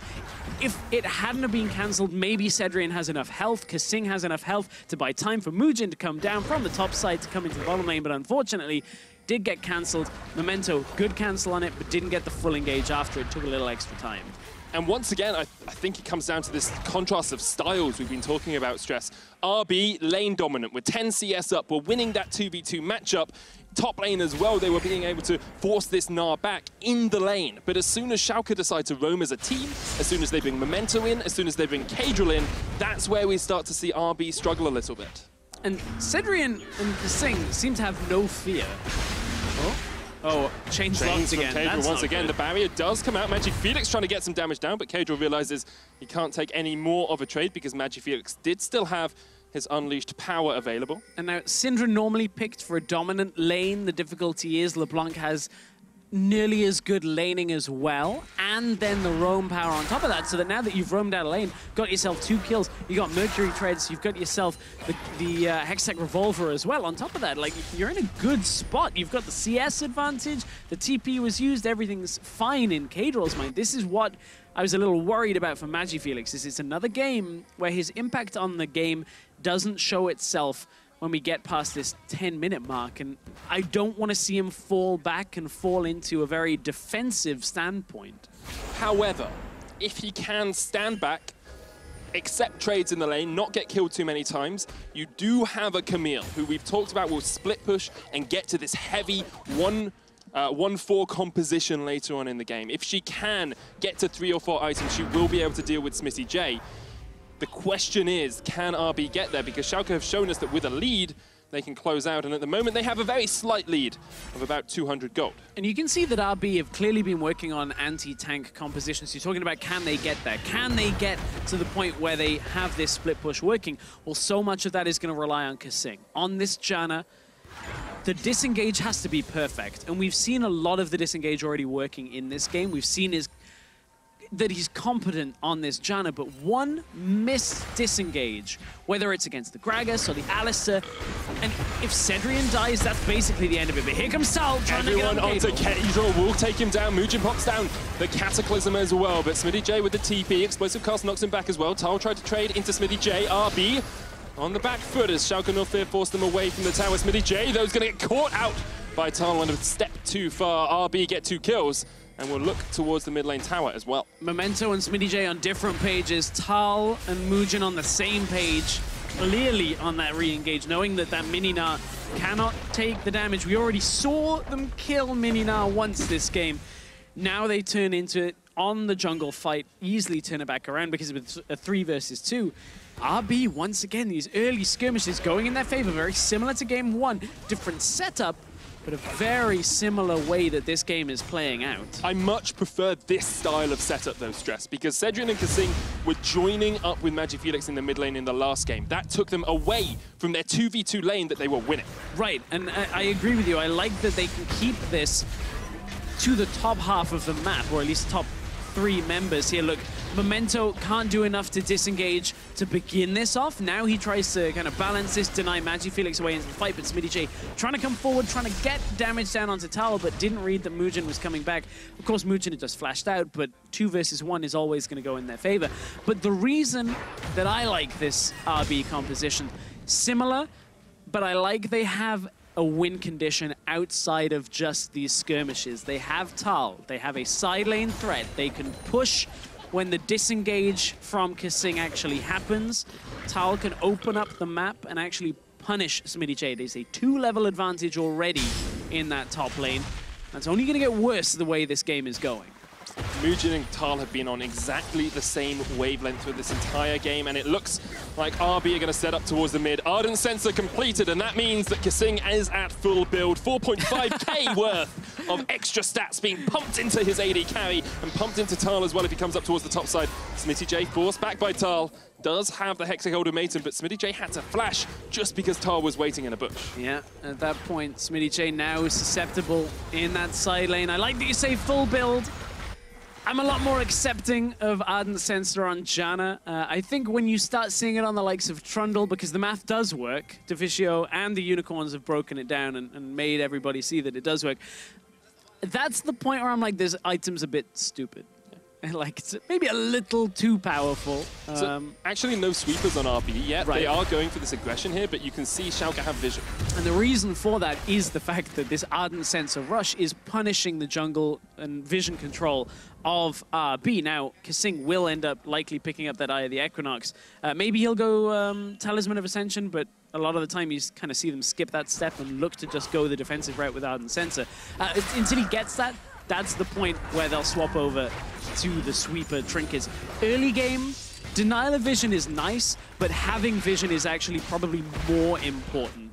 If you can see the enemy, that's better than the enemy not being able to see you, because you can play around them and you don't have to necessarily worry about the other foot. And they're playing around the top side of the map, which is their strong side as well. They've got river control. They know that even if Schalke have vision of them, they can take this pretty safely. They don't care about the Cloud Drake. No one cares about a Cloud Drake. Just take it off the Rift, please, Memento, so we can get a good one up next. RB will get the Rift Herald for themselves, and they can now start to look to perhaps take out top lane tower. They've already got mid lane.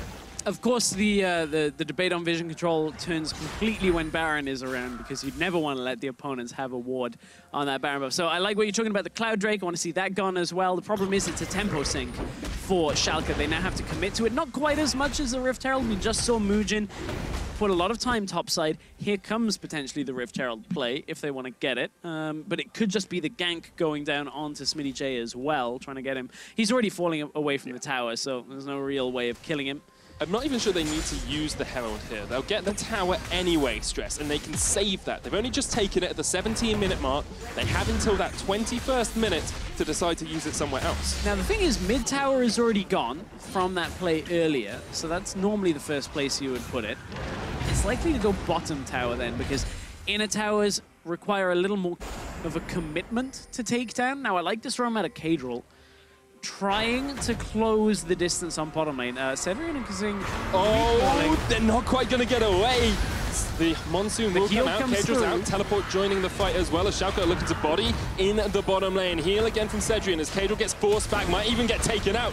Does manage to escape. There was another TP from Tal as he joins the fight up towards the top side of this. The tactical sweep trying to sweep away the cow. The knockback from Memento, but here comes the Hexic ultimatum and it forces Norskeren back. The Cataclysm on board and RB are getting the fight of their lives. They take down 2 and they force Schalke back. Nerves of steel out of RB, at least from Cedrian and Kasing early on. 2 versus basically 5. Knowing they can play this style with the Janna, with the Kalista, you use as little crowd control as you can to disengage the initial fight. Then just layer it as much as you can to disengage, buy time for the Camille, for the Jarvan, then the team fight turns around.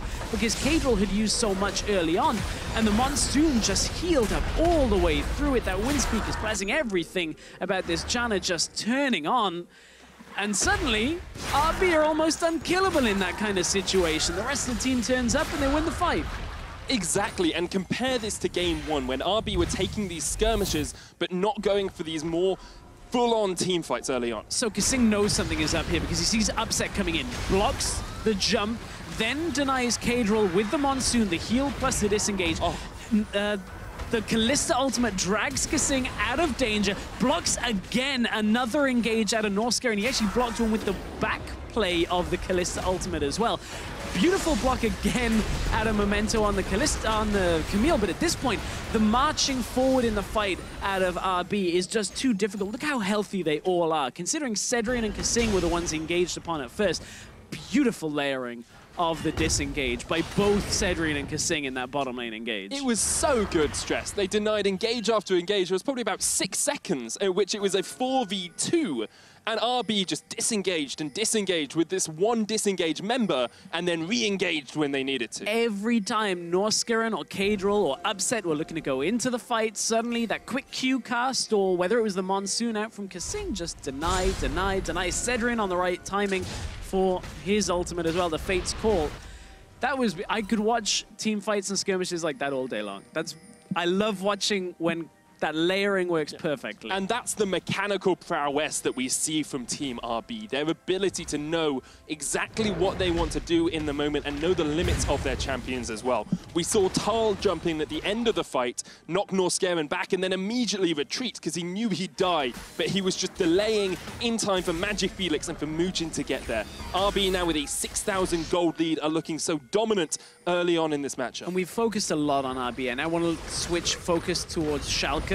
You can see they're trying to go aggressive here. They have to force a mistake or force back-to-back fights where you exhaust everything of Kasing's disengage like the Monsoon, whether it's an exhaust and a flash, the Fate's Call, try and get those ultimates down.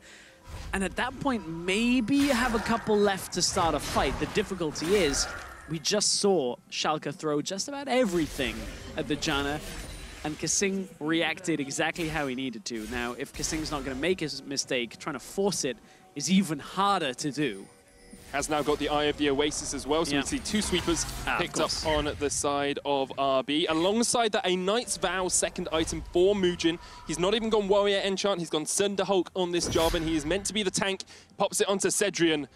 And Cedrian is feeling very much like a king today. Of course, they said Equinox earlier. That is the face of the mountain alternate route. Tier alternate route, of course, for Kasing.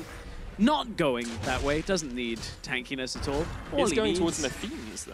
He is. So that's an interesting one we end up getting. Could be Mikhail, sorry. It could be. That's the other probably side Mikhail. of things. Yep. Probably not Athenes. You are correct. I looked at it and I'm like, yeah, that checks out. Chalice. Just don't listen to play-by-plays when they're trying to work out what itemization you go. Mikhail's makes a lot more sense, gets you that disengage. Athenes, you have to do damage. Kasing's not wanting to do any damage this game. No, the tornado is going to do a little bit of damage. We've seen Barons stolen with tornadoes before. He's going to Zephyr people. Like, it'll be great. Everything Kasing is trying to do here. I still remember mid lane Janna with Zephyr and Deathfire Grasp. It was dumb. It was beautiful, is what it was. I also remember the Janna you're talking about. That was one of the few times I was in the NALCS studio watching that game. I think it was CLG versus Velocity, and a level 1 Janna tornado stole the Baron. I might be misremembering the teams, but look, Cedrian now, no Janna there yet. Yeah, didn't realize that Kedra was missing. He's still alive. He's still alive. The Gnar comes out, the exhaust as well. Eventually, Cedrian dies, but have Schalke put too much into this? Kasing gets taken out with the explosive cask, and Schalke do get 2 kills because of superior vision control. Yeah, Schalke being able to force that fight. We spoke about forcing a mistake. Now the real error there comes to the fact that RB couldn't group fast enough. Tal, of course, on the bottom side of the map, wants to be in the solo lane, wants to be pushing so that he can TP if he's ever needed in a fight, but that fight ends too quickly. And it might be all about the Baron again, Medic. This time TP comes through. Not many ults for Schalke. Norskiren is going to pop here as Tal joins the fight, trying to get the stun off, but Tal takes him out, and RB are going to look for the engage because they've still got Unleashed Power, they've still got Cataclysm, they've still got the Hexag Ultimatum, and they still have a chance to force Schalke back. But look at how low Memento is. He's been forced away. Tal wants to go in now. Straight onto Smitty J, who's about to go mini. Doesn't even matter because Magic Felix will take him, and Mujin has the flank. Memento caught out. Upset as well. Upset has to jump the wall, but you can't jump away from the spheres of death. Magic Felix gets him. He gets a triple. Kadril gets the hell out of the way, and RB get the Baron. Yeah, this time it's RB picking up on the back end of a Baron call. Schalke trying to push their advantage, but not recognizing the fact that Tal is incredibly strong. Magic Felix still has a lot of damage in his kit. I talked about how last game Magic Felix didn't get into the game quite fast enough for my liking. Well, this is the perfect time for him to pick up a triple kill. 4-0-4 on the game, and this is how it started. The aggressive play onto Cedrian. This is what we kind of wanted to see. We wanted to see them be able to pick apart RB, find the opening, and it looked to be the case, and Schalke looked very healthy, running up towards the Baron. It's still quite a way. 20 seconds on the death timers of RB at this point. they're split focus. Kadril is out of the pit. Norskarin ults when he's only got about 400 health, so Tal is able to just go, okay, I can just walk through this. Easy damage put down. Again, Kadril trying to get damage off at the side. SmittyJ doesn't quite connect with a lot of his crowd control through, and Memento, the fact that he's so low, gives Mujin this opportunity to swing back around the outside as the rest of Schalke are completely blindsided by MagiFelix and Tal, and suddenly the cleanup is easy. Upset dice the unleashed power over the wall, superior skills and micro ability coming through, but that's all you need. You still have the ult to push the Tristana dies. Exactly, and now he's got a Leandri's Torment, a Banshee's Veil was his first item pickup. You've got double items on the AD carry. You are in such a strong position now as Team RB, and you've actually spread it to a 9,000 gold lead as well. Yeah, that's the Mikhail's coming in you talked about as well, so maybe next time for Cedric it won't quite be as influential in favor of Schalke to start this out. Now this has become a very difficult game for Schalke to break back in because this disengage is so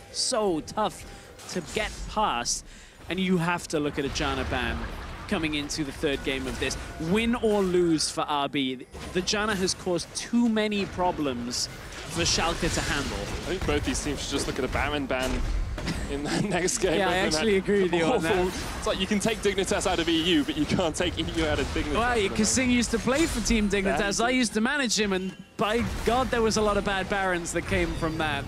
RB had a good Baron this game, and now they have Tal in a split push position with the Ravenous Hydra, the Trinity Force, almost called it a Titanic Hydra there for a second, and they are looking... names have not been a good one for us today. Well, no, we got the names, we just... I put them on the wrong entirely the wrong item. Anyway, Locket has been finished onto Mujin as well. Let's have a look at how Schalke are standing, because it's so easy to focus on RB. Schalke 10,000 gold behind, but SmittyJ has finished that core build on the Gnar. You've got a Hextech Gunblade and a Banshee's Veil finished on Kadril as well, and 2 items on your Tristana. Yeah, the important part, I want to go right back to the first champion you talked about for Schalke. You say core items, and you're completely correct. Frozen Mallet, Black Cleaver, core items on a Gnar. Problem is, core items for side lane. Of course, if you're playing side lane, you're up against a side lane Camille who is building lethality. That could be a Duskblade that comes through on that Camille. So the side lane is not in your favor anymore. Now SmittyJ has to kind of say, okay, well, maybe I can have impact in team fights, but outside of his crowd control, which hasn't been landing because of the good defensive play out of RB, he doesn't offer too much more. Totally true, and QSS is finished on Cedrian and Kasing now as well, so if they do get caught up in that wallop or in a chain or in a stun from anywhere, they can get out of it pretty quickly. We actually used to see a lot of very quick QSSs out from Janna's so that they could disengage like this. They got matching like friendship bracelets at this point. Maybe one has a heart on it, the other has the other half of the heart between Cedrian and Kasing. I'm wondering how much gold Kasing has got from this Eye of the Oasis, because it could be about the 1,800 mark. He's got 1,619. Yeah. Basically got a free QSS. He's also, remember, running gold per rune as well on top of it. So including everything else within this game that has given them a gold lead, he is currently 2,700 gold up on the opponent's support, which that's still considerable. It's incredibly considerable because usually you expect the gold lead between supports to not match the rest of the roles because they don't tend to get as many kills or as much CS. So him having a fifth of his team's gold lead is remarkable. I'm doing some fast math. If observers can swap over to gold lead, I think the only disparity further in favor of RB is the top lane matchup. It is. He's like the second highest gold lead of any player on his team, and that is why Janna is broken and should be removed from my Diamond 5 games, guys. RB looking for the mid lane inhibitor tower. Gonna see perhaps if they can crack this base. The Baron has fallen off, and they're not going for this 1-4 yet, Stress. Not yet. At this point, Tal... It's slightly more difficult for him to get this 1-4 setup here because, look, the vision control is still somewhat in favor of Schalke on the defensive side, close to the base. And I see you excitedly pointing at the screen. You can hear the mic rumbling away as Medic's dancing. It's fine. You're excited. I'm excited too because it's a Duskblade of Dragthar on a Camille so that you can just step into a bush and be like, okay, hey, I wanna kill you now. When you go untargetable in the Hextech Ultimatum, does that count for Duskblade, Craig? Because if it does, that would be very interesting. I'm sure someone will have done it on Reddit. You have to drop vision Yes, but do you count as dropping vision if you jump out of the targetable range? Is a good question. Not an important one to answer here because we still expect Tile to be able to beat Smitty J in that matchup pretty darn well. And it means his flanks have so much more potential with that Duskblade. Right, and normally you don't go lethality into 3 tanks, but this Gnar in mini Gnar form is going to die so incredibly quickly because you don't have that massive amount of resistances, so flat pen still is fine. And Stress, there's a lot of things out of the norm in this game. Normally you buy boots on a support, but Kasing has decided he doesn't need boots. You get movement speed from Forbidden Idol, it's fine, from Aether Wisp, sorry. And the other half of that is, of course, we haven't touched too much on the rest of the Janna build because we've been focused on the Ardent Sensor and that, of course, with the quest being completed way long ago, because he was only needing 650 gold for that. He, of course, is giving the equivalent of the old Captain's enchant for the boots, so the rest of his team can run towards him very quickly. Now, that's not always just an aggressive play. That can also be on the defensive side of things as well. It's just as soon as you're moving towards the Janna. So lots of movement speed built into that kit that you're talking about for the Janna, for the team. It's very fun to watch. It must be so frustrating to play against. Incredibly so. 10 seconds on this Mountain Drake, 20 on the next Baron, and RB are focusing up towards that top side of the map. There is a struggle for them here breaking that inhibitor line. Schalke and Ulfir have good way of clearing the Gnar and the LeBlanc, the Gragas and the Tristana. Basically everyone with Alistar has some form of clearing out the waves on their team. And so we will have to wait for RB to get this next Baron before they can push towards those inhibitor towers. Yeah, now that we swapped over to the vision of Schalke after the vision is being cleared away, you can see it's a lot more treacherous for them to make it through their own half of the jungle. The Schalke are actually moving very quickly towards this Baron. They actually get the Scryer's blue, and they get an alert about dragons. So they know RB are not committing to the Baron right now. They're not even committing to Baron's setup. They actually lose a lot of the wards here to RB as they're pushing through. However, I don't think Schalke will rush this because Mugen is close enough. It would have been a risk to rush it. And they've already had one bad Baron fight thus far in this game. I'm sure they do not want another. RB have a Mountain and an Infernal Drake now, giving them that boost to taking down towers and taking the fights. It's exactly what they want to do. And you can see Magifelix getting towards the end of this build now. He's got a Void Staff, will be penetrating so much more of that magic resist from Schalke and Ulfir. Yeah, and Kadril doesn't have the same advantage that he did earlier. Remember, in the laning phase, that's where LeBlanc roams, tries to get ahead, looks to snowball. Well, now the Syndra can move around with the team, look for long-range stuns, wait out with that ultimate. Cedrian throwing spears very quickly. You can see the attack speed coming through, but of course, Mugen only taking a couple of hits here. It's all to buy time for Tal in that bottom side. Look at how quickly he shreds through this tower between the Trinity Force and everything else in the kit. The tower's already done. The inhibitor is going to die as well. Tal is incredibly quick at shredding through these structures. This is the point where, as Schalke and Ulfir, you have to say, okay, we leave one person to fight the Baron, and we make sure we don't lose our base. Or you send Smitty J across and say, okay, we'll try and set up a fight. We'll try and engage and just let this Baron be an extra man. Tal's going to try and kill Gnar. He's jumped on him. They're fighting. Kadril's there as well. The Baron has been started by RB. Tal may have overcommitted. There is still a risk here. Rend is available for RB. Cedrian, he has to hit this. Okay, ready. Tal's dead. Kadril's taking him. The smite comes down. It goes to Memento. The steal from Memento. Once again, Team RB are going to have to try and take a fight after they lose a Baron. Upset flashes away. The Buster Shot knocks them back. Norscare and Smitty J and Kadril are in the fight as well. Upset's been forced back off towards the backside, but Magifelix gets another kill for himself and gets out. And now RB are going to turn and burn straight on towards Norscaren. They will get 4 kills. They will lose a Baron. They will get a top inhib as well. And Kadril actually might be caught out here as Mugen's going to chase him down. Does have the chains. And it looks actually like RB are just going to try and push through mid. What happened at the Baron again? Cedrian looked like he was safe in the back of the Baron pit. Smite came down, and I don't believe Cedrian actually rended the Baron at all. It looked like it dropped low. Maybe it reset. I'm actually trying to check it on my screen at this point. RB is still trying to push, though. They're looking for their second inhibitor of the game. Memento has respawned here as well, and actually might be able to force RB back. Cedrian not on the best carry for taking these inhibs. Kadril pushes forward once again. They will get the inhibitor. Cedrian just about gets away with that Eye of the Oasis passive, as you say, the quest completion. However, Stress, perhaps this is a shot for Schalke and Ulfir to get back in the game after they got this decisive Baron steal. Yeah, Schalke move in. Memento is able to close in on the backline. Super slow-mo comes through here. So Cedrian, the smite comes down. Cedrian looks to get the Rend, but in comes Memento with his own smite at the same time. Norskiren was trying to get onto Cedrian at the same time, trying to disrupt and delay. And now RB come into the back end of the fight, still are able to tidy it up somewhat and look to get a second inhibitor for themselves. But RB, again, botching another Baron. Just don't go there. Don't go there for now. There's just a multitude of factors that play into it as well, because Tal went aggressive onto Smitty J, thinking it was a 1v1. If he'd killed Smitty J, he would have been on the Nexus towers. Yeah. However, Kadril had backed, was able to TP back into the fight, create this chaos that Schalke needed, because otherwise they were not going to be able to get back into this game. They are still 12,000, almost 13,000 gold behind. They are still items behind, but they have a Tristana who has now got Infinity Edge, Rapid Fire Cannon, Static Shiv, and parts of a Maw of Malmortius. You've got Kadril, who has a Rabadon's Death Cap alongside the Banshees and the Hextech Gunblade. You have a Gnar, who's got a Stone Plate for himself. You getting to the point where RB's gold lead does not mean as much. It doesn't mean as much, but they're still incredibly strong. This Kalista has a lot of damage left in the kit. The Syndra does as well. Tal, if he can get out on the side, he's TPing bot. Like, Tal does use his TP to keep the pressure up, to try and just push as much as they can. RB are just trying to drag Schalke across the map because of these two inhibitors being down.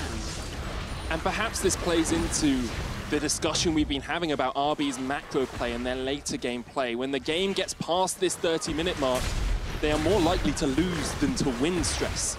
This is where they start to struggle. This is where they start to have these odd decisions that happen, and perhaps that Baron was a sign of a little bit of nerves, a little bit of onstage jitters, and a little bit of a mistake that's been plaguing RB throughout this split. You could see how confident Schalke were at playing around it. Kadril committing with knowing they had the double TP available to get over to the Baron pit. You can see they just 2v1 the Camille on the side lane. Tal over aggressive perhaps, but playing into Smitty J, as you said, if he kills Smitty J, it's a Nexus tower, maybe even to look towards a complete backdoor, they get a secure Baron.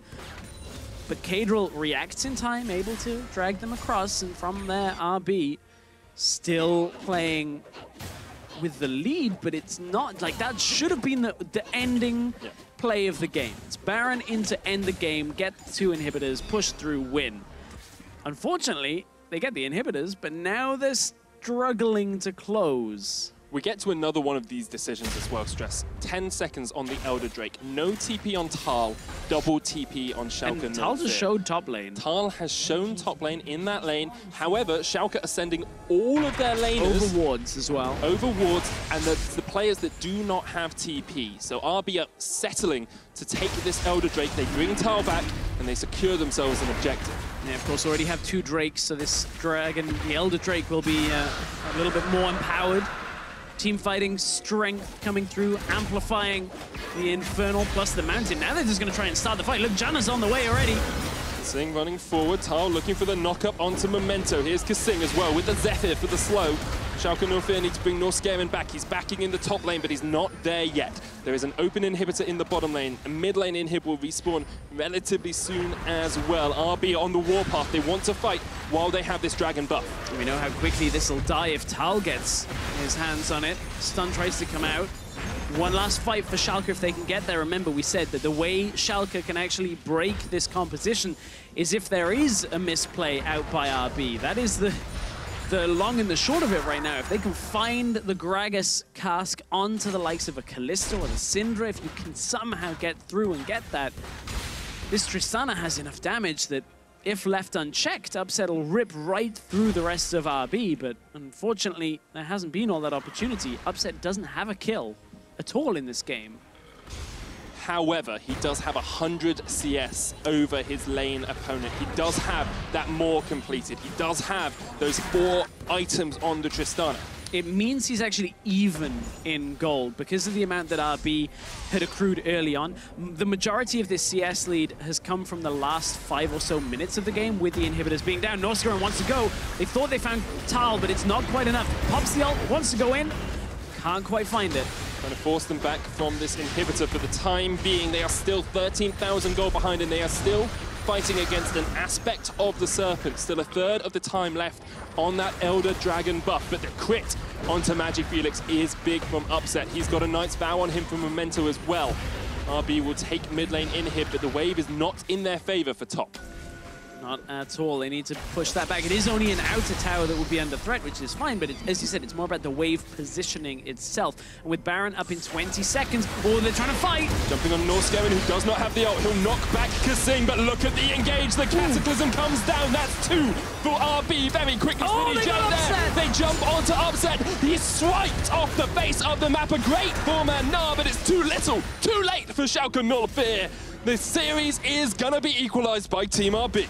Upset dragged back into the ultimatum, was trying desperately to get out, but Schalke tried desperately to get as much of a fight as they can, but RB with a game plan based around split push and disengage have a good early game, and this time they follow it through to even up the series. Took them longer than they'd like, but they do take down the Nexus in the end. About a 40-minute game, almost 10 minutes longer than game 1.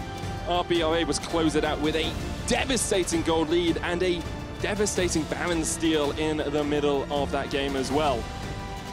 So strange to see Schalke being the team that makes mistakes around objectives, but RB were able to capitalize and put Schalke on the back foot coming into game 3.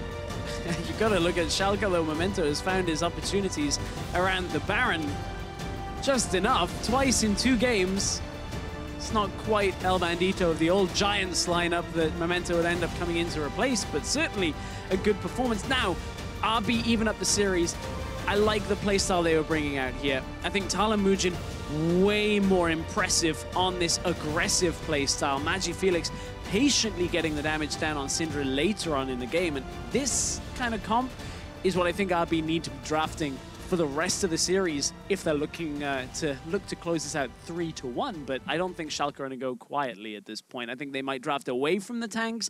I think they might draft a little bit more control in the side lane and try not to let Tal take over the game. It's an interesting proposition as well for Schalke 04, because we've seen them so often go for these tank lineups with the protection for Upset and allowing him to scale into the later game. The question is, can they actually manage to do that or change their composition around for future games?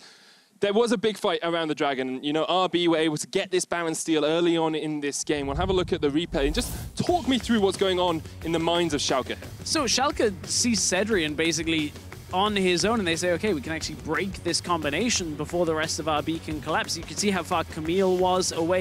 You can see MagiFelix wasn't in a position to actually go aggressive here. And as Schalke commit to this, it just doesn't quite sit well with them, because Mujin buys enough time on the top side, soaks up some of the damage. Norskaven, look at how low he goes thanks to MagiFelix coming into this before he actually ults.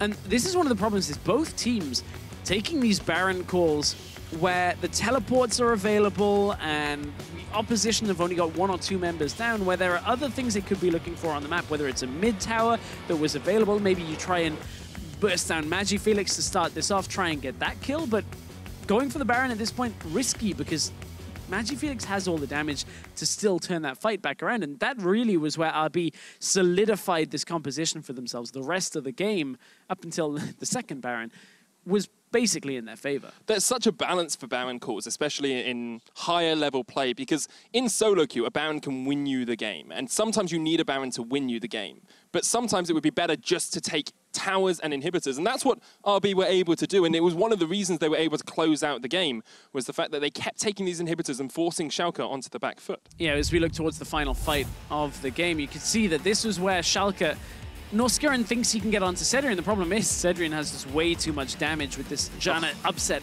peeled right back into the fight as he thought he was away, and that Gnar probably would win any fight if the rest of Schalke were available to play the aggressive standpoint, but they were dead, and that means the game is over at that point. It happens at times. Sometimes you get these great ultimates at the end because the enemy team pushes too far forward after you've killed everyone, and it's like, well, it was a good ultimate, but not really going to get you too much. Stress, coming into this game, we were talking about RB's playstyle and the fact they wanted to outlane. We're dead even now after 2 games. Is there anything that you change for RB or Schalke in the next one? I think Schalke ban Janna and maybe draft a winning lane, this time on the top side of the map for Smitty J. It would make a lot of sense. Let's find out who takes the lead right after this.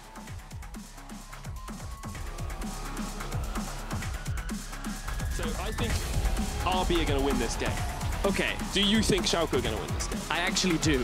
Back, here's Memento up towards the top side. Smitty J's been engaged on. Tal and Mujin comboing with the Cataclysm, and they get first blood. Back from Memento, but here comes the Hexagol Ultimatum, and it forces Norskeren back. The Cataclysm on board, and RB are getting the fight of their lives. Hey, look at Hey, we saw Baron. Okay, we Nice, nice. Really nice guy. Deadrin, he has to hit this. Okay, ready, Tal's dead. Paper's taking him. The smite comes down and goes to Memento. stolen. Steal from Memento. Upset's being forced back off towards the backside of it. Magic Felix gets another kill for himself and gets out. And now RB are going to turn and burn straight on towards Norskeren. They will get 4 kills. RB with a game plan based around split push and disengage. Have a good early game, and this time they follow it through to even up the series.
We're back for Game 3 between Schalke 04 and Team RB. With so much on the line, neither team will want to give the other an inch.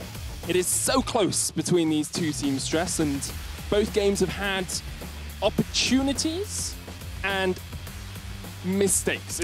I was looking for a nice word. I was looking for a good way of saying Baron mistakes. hates everyone Basically, this yeah. series. He doesn't want anybody getting to the promotion tournament. That has been probably the biggest area of failure for both teams in both games. Weirdly set up, but I think we want to look at the positives. Positives of both sides of the coin. I am positive going for Baron is a mistake. Fair, and maybe that actually would solve some of the issues in this. But first of all, we look at the way Schalke have played out. I think the way they've used Memento has been pretty good, especially in the early engages. The things like cancelling the Monsoon, looking to try and get the fight started, works basically against any support that isn't that Janna, like cancelling a lot of these important ultimates, getting the cask through. But the Janna was just too good at disengaging, and that's where the RB strengths come through, is they denied so many key fights in the early game that Schalke kind of ended up heavily on the back foot.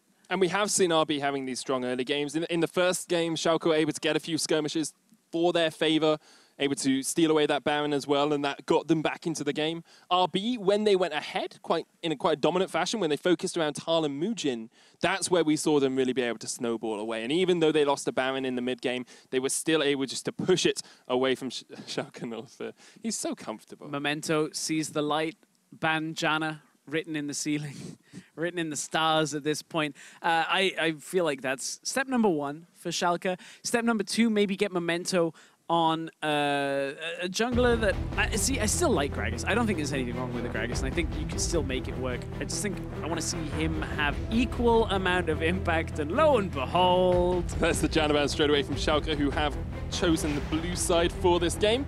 RB will take away the Zac. Last time they were blue, it was Zac, Caitlyn, Lucian. They have banned Lucian in every single game thus far. Of course, we don't talk too often about this. Dynamic side selection means that Schalke, being the highest seeded team coming into this, chose their initial game side selection before the series starts. Every other game from there, games 3 and 5, Schalke can choose at the end of the previous game. They have 5 minutes to decide, so that's why they're saying blue side again. We know that we want to ban Janna. We know we can target out some of these other bans, like the Gragas. We don't want to see Mujin get onto. And RB do get the selection of games 2 and 4 as well, which is important to note. Correct. But because they had the worst season, the inferior season record to Schalke 04, Schalke get 3 picks if it goes all the way to Game 5.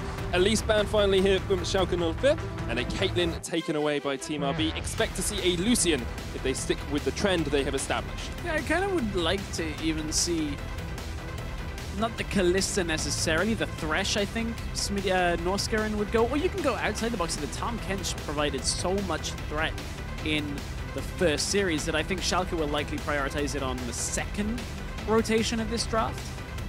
First pick Maokai once again. Worked out so well for them last time. And they have the opportunity to grab the tree early on and get it in the roots of their composition.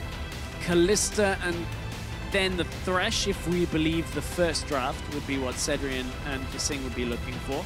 And that lane was very strong for them as well. That was one of the key components of their composition. Here could be the adaptation if they do lock this Braum in, which, while Kalista Braum doesn't necessarily have the greatest laning synergy, normally Braum likes to sit a little bit further back and play the defensive role. You still can, of course, engage on people using the Winter's Bite passive, lock people down. You have a lot of crowd control in the mix. It is good defensively against a lot of the tank setups, but it opens up a couple of other things like the trunk. I quite like going for this Jarvan once again here from Team RB. Tal can play it. We've seen him play it throughout the split.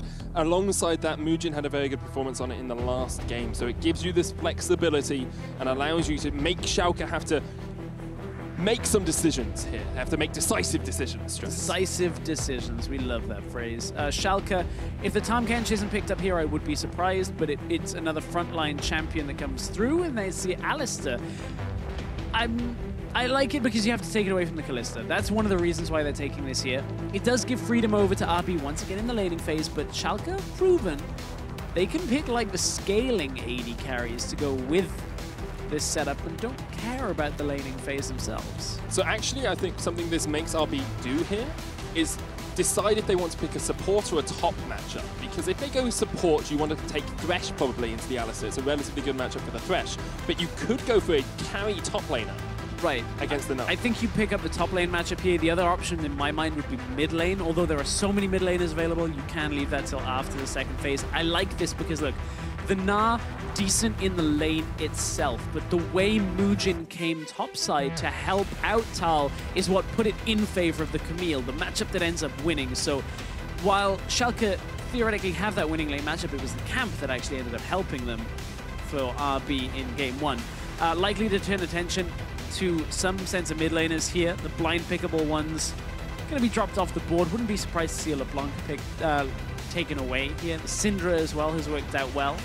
Other option is you have supports available for Team RB here. The Thresh and the Rakan are things that Kasing has shown himself very adept at. He could even go for something like a Zillion, which is something we've seen him pick a couple of times throughout the split. Yeah, Kasing's special. Always used to hover Zillion when he was in the LCS. Did like playing it. Always was a strength of his, but at the same time, it was not exactly the best support in a lot of the meta. Zillion did get changed a whole bunch. His ult doesn't work in the way that you used to when you play him support a whole lot.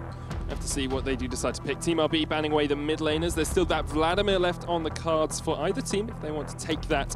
Galio is going to be the final ban from Schalke 04. So once again, we see a composition very similar to their Game 1 comp, only the Tarmken swapped out for the Alistair thus far. And Team RB are looking towards that Game 2 top lane focused lineup. So if you go support here for Kasing, maybe the Rakan that you mentioned previously, you then look towards the mid lane for the last pick. Morgana's an old favorite of Kasing's. Works really well into the Alistair as well. Very well into Alistair and Maokai and Gnar, because it's difficult to break through the black shield for these tanks. Tristana, no real, difference here from the other games that we've seen. No Tristana real makes a surprise. lot of sense, yeah. And we'll have to see what Kodo decides to pick up as their final mid laner. RB going for a composition that they've played basically in the last game. Just a slight switch out with the support being changed from Janna to Morgana. I was going to say, I don't think you blind pick Aurelion Sol here. The Corki, however, blind pickable, but now we might just see the likes of the Syndra come out from MagiFelix again. Had a good game, knows he'll have the lane presence in the early game if he wants to take it. So many options left open. Syndra, LeBlanc are the big two that spring immediately to mind, and MagiFelix has yet to really show up. His Syndra game last game was strong, but he did lose out in the laning phase, and they're going to go for the Vladimir instead, a MagiFelix special. Now it's a scaling matchup where you're looking for team fights, you're looking to aggressively play out alongside Cedrian, play out those team fights. I don't know how much I like this as a lane matchup, because you're going to get shoved in by the Corki, who typically gives up a lot to most mid laners in the early part of the laning phase. Now Vlad can't punish too heavily. How can Team RB punish on the rest of the match? Because they've shown us they want to play the lanes aggressively. Is there a composition that can do that apart from that mid lane? Kalista Morgana is going to push very heavily in the bottom lane. That's one of the bases that RB will work from. I'm expecting to see Muujin camp again for Tal in the top side of the map, and you look to open up areas on the map that side of things. This does, however, give Schalke a little bit more emphasis early game when it comes to having stronger top and mid laners. You can help out Memento a little bit better. Upset and Northscaran should be safe in the lane. And then you're playing out for team fights later. You've got the scaling threats of Tristana, the Corki. You've got this big crowd control and frontline threat of Alistair, Gnar, Maokai. Difficult to deal with for RB. Coming into Game 3 of the series, it is all even between these two foes. Make sure you jump on Twitter, hashtag S04win and hashtag RBwin with your favorites. This is the point in which that stage experience really starts to pay dividends. When you've got a little bit into it, when you perhaps got a little bit tired after 2 long games. We're over an hour of gameplay into this best-of-5 series, and you have to start to think fatigue may play a part. We're onto the Summoner's Rift for the 3rd game of the day. It's Schalke 04 taking on Team RB. To put it in perspective, last week's series had practically ended by now. Giants had walked all over wind and rain, whereas this time it's a lot more back and forth. We know we have at least 2 games still to play out here. Alongside that stress, across the course of the Challenger split, we are now 2-2 between these two teams. So if it was a best of 5, this would be the deciding game. But over this best of 7 from the split. This isn't how this Still got works. 3 more games to go. Pretty sure it is. It doesn't really matter because it's No, all it doesn't even matter anyway. because it's even, but this is a best of 5. It is the a best of important 5. thing. You're There's no right. best of 7s. I just best of like these 11s. long-term stories, and something that it's fair. Kasing has shown us long-term, if you count this game and the last as long-term, is this start without pots. He's going Rejuve Bead and that medallion to start us off. I don't think he's going to be going GP5 on Morgana. I mean, he might do, but probably has a little bit more in the focus of laning stats. He's got 11 AP. I'm so going to find out, actually. we will find out. We'll find out exactly what he's decided to go. And RB, once again, looking for that focus up towards the top lane. Mugen is going to start on the bottom side of the map, as expected. Memento could actually look for a super leash here, something we have seen from Maokai. So you set up those saplings and then allow your support and AD carry to take it. These are quite closely spaced, so I don't think he's going to get the optimal amount of damage out of those saplings. The important thing, Medic, is this now means he's not going to get invaded by a Nidalee. And yeah, he does actually get good spacing on the damage. It's fine. He's not going to get invaded heavily here. Okay, so this is really interesting, Stress. He was pathing down towards bot, and there was actually a ward that spotted him, and then he decides to go away from it. So that's really interesting. Perhaps RB knew something we didn't. Well, one thing that RB could be looking to spot out here is a very cheesy play that we've seen mostly directed towards the middle lane, where a Maokai would look to go aggressive. Now, the key thing that would be able to work here is Kalista struggles to point-and-click CC, like the Twisted Advance, and Morgana doesn't have the Black Shield at rank 1. Taken the Dark Binding, I believe, Kasing has. Now the Black Shield is there. Importantly, Memento didn't have Twisted Advance either. He actually had the Q and the E from that. Of course, that helps Maokai clear early on. Perhaps he hadn't skilled it, and as I checked, he had. But that would have been one thing that RB were worried about, and actually played around using that ward that you mentioned. Mugen is going to go aggressive here. There was a ward for RB on here. Memento's going to go in. That's a lot of damage, but here comes the sapling as well. Memento's forced back. No mana left on him. Kadril was on his way up as well. Here's why it doesn't work quite as well. The Kadril coming up is the important thing here, because the Vlad isn't able to push out quite as effectively. It's reset, though. Mugen, oh, he's doing it again. Memento's still low on mana, but the sap magic will heal him up. Mugen's looking for this trade. He has to flash away. Here comes Camille. Tal's on his way. The smite. Kadril tries to come in as well, but RB will be able to force Memento. Tal! He's gone on him! Oh, you beauty for first blood. Kadril's caught out as well, as Tal now has the red buff. We'll just try and retreat out through the jungle. RB with first blood and 1,000 gold lead. Oh my, this worked out way better when it should have worked out way worse for RB. Memento gets spotted on the ward. Mugen comes back in at like 200 health and says, okay, I'm just going to try and take your wolves away, try and deny your recall. What? Tal Tal roams down, is able to jump all the way through onto Memento and get the kill. That shouldn't have happened like that, but it did. And again, RB hyper aggressive into the jungle. Didn't matter that Cable was able to roam this time. It was Smitty J that didn't recognize he was needed until it was too late. Now, there's a difference between this and Game 1, because in Game 1, Mugen spent a lot of time being very aggressive in the jungle and didn't actually get a huge amount out of it. They stole a red buff, they stole a couple of camps, but Memento didn't die, and he was able to scale up, actually going unkilled in the entire game. This game, Tal now has a red buff up towards that top side. You've denied a buff from the Maokai, and Mugen can look up towards that top side for a gank once again. Yeah, if he can get that gank onto Smitty J, that would be catastrophic here. Of course, the plant will signal exactly where Mugen is. And I have an update. He is running GP5 yellows and Quince on Morgana, which I haven't seen every single Morgana game that has been played, but I know that is not the most standard thing in the world. So if he gets Ardent Sensor, that's where we're looking at it, Stress. Come on. Yeah, I know. I'm like, I can see.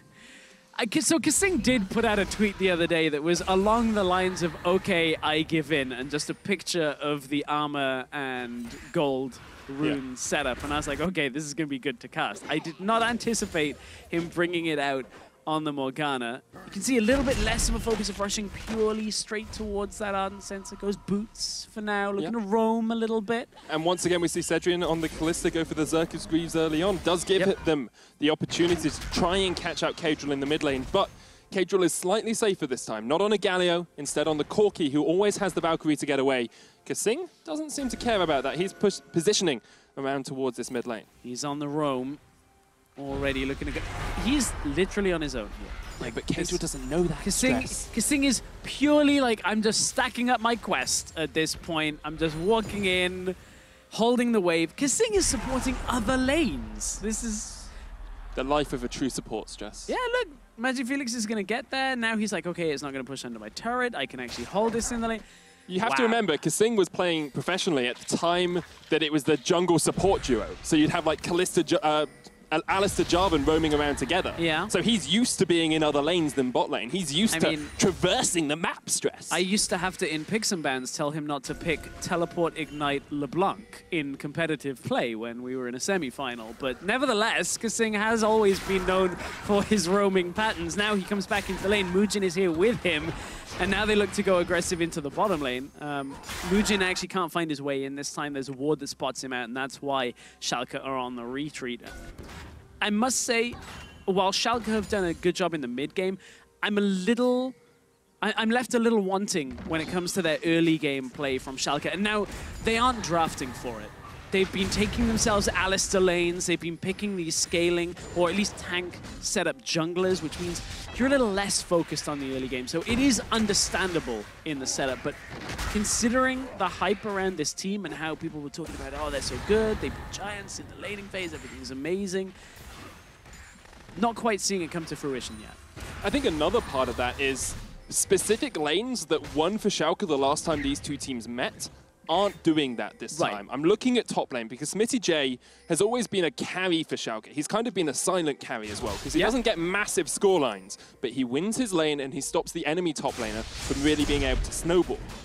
On average, the last time these two teams met, he was 10 CS up at the 15-minute mark, which is a dominant performance. Here, he's been able to extend that gold lead, but with Tal getting an early kill, teleporting back into the lane now with a Sheen and even a Cull, Tal is accepting that he wants to scale up into the lake. Yeah, accepting that he just wants to get to Trinity Force a little faster, the second item that comes through it, maybe even that Duskblade that comes out. He missed the CS on his Cull. Disappointed. Wasted. Inefficient. Important passage of play happened there. As Tal TP'd back to the top side, he was holding his TP for a moment or two longer because he was seeing whether Schalke were committing to the tower and whether Mujin, Cedrian, and Kasing were able to make a play on bottom side. They had pushed up. Mujin actually took the enemy red buff. Both junglers took the opposite side's red. And there was this moment where they were looking at the play potential on the bottom side. Didn't actually go for it, so Tal TP's back into the lane as soon as he sees Schalke backing away. But the one lane that isn't having as much pressure because Corki into Vlad is always going to be push power into Corki is this middle lane. And Magic Felix, once again, in a matchup where he just needs to wait. Happy just to scale up in this composition. Tal is going to jump onto Smitty. He's almost got Mega, and Memento's just around the corner, flashes in. The Mega comes out. There's the Nature's Grasp as well into Anar. The stun. Is this going to be enough as Kadrill comes in with the package? And that is the sort of Corki play we want to see. Schalke get themselves a kill. Good roam out from Kadrill. The package, we had seen it in the lane earlier. Hang on, Tal wants to go aggressive. Re-engage from Tal because Magic Felix was on his way up. The Hexagon Ultimatum into the Hemoplague, and an Ignite is not going to be enough to burn through that Corki. Magic Felix will get a heal. But they just force the flashes out from Smitty J and Kadrill. Whole lot used by both teams there on that engage. You can see Cedric now with the Black Shield. Dark Binding connects. Norscarin on the back of that trade. No damage. It takes like a little bit, and then the heal comes through. So this is the engage. Tal jumps onto Smitty J, and again, we saw this in the previous game where Tal and Mujin, their first engage is right onto that Meganar timing, and Mujin gets the worst end of this. From there, up comes Magic Felix into the exchange, trying to get towards Smitty J to try and get this kill. Good flash out from Smitty J, doesn't get caught by the hook shot out of Tal. Magic Felix, the old switcheroo, comes through, gets the Hemoplague, heal back on. Nothing that Memento can do from here.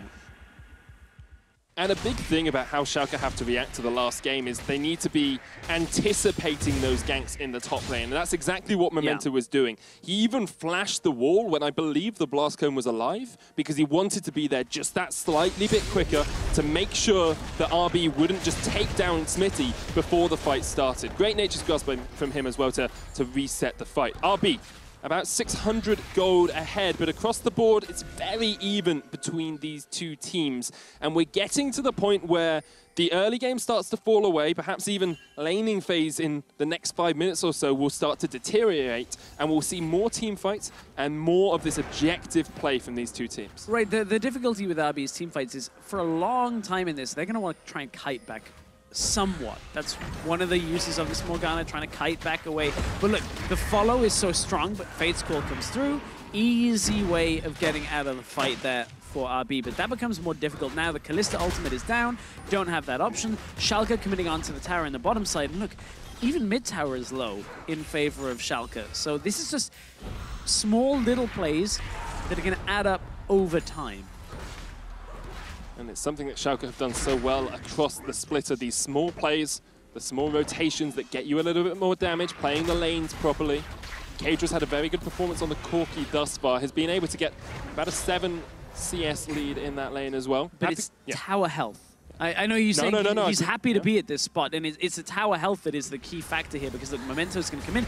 This is to get the tower, not necessarily to look for the kill here, because they know they can't kill MagiFelix, but they burn through his health, trying to get anything else. He's no summoners, remember, but Mugen is around. That's why MagiFelix is sticking around by the tower. It's vision control that they get from that play initially.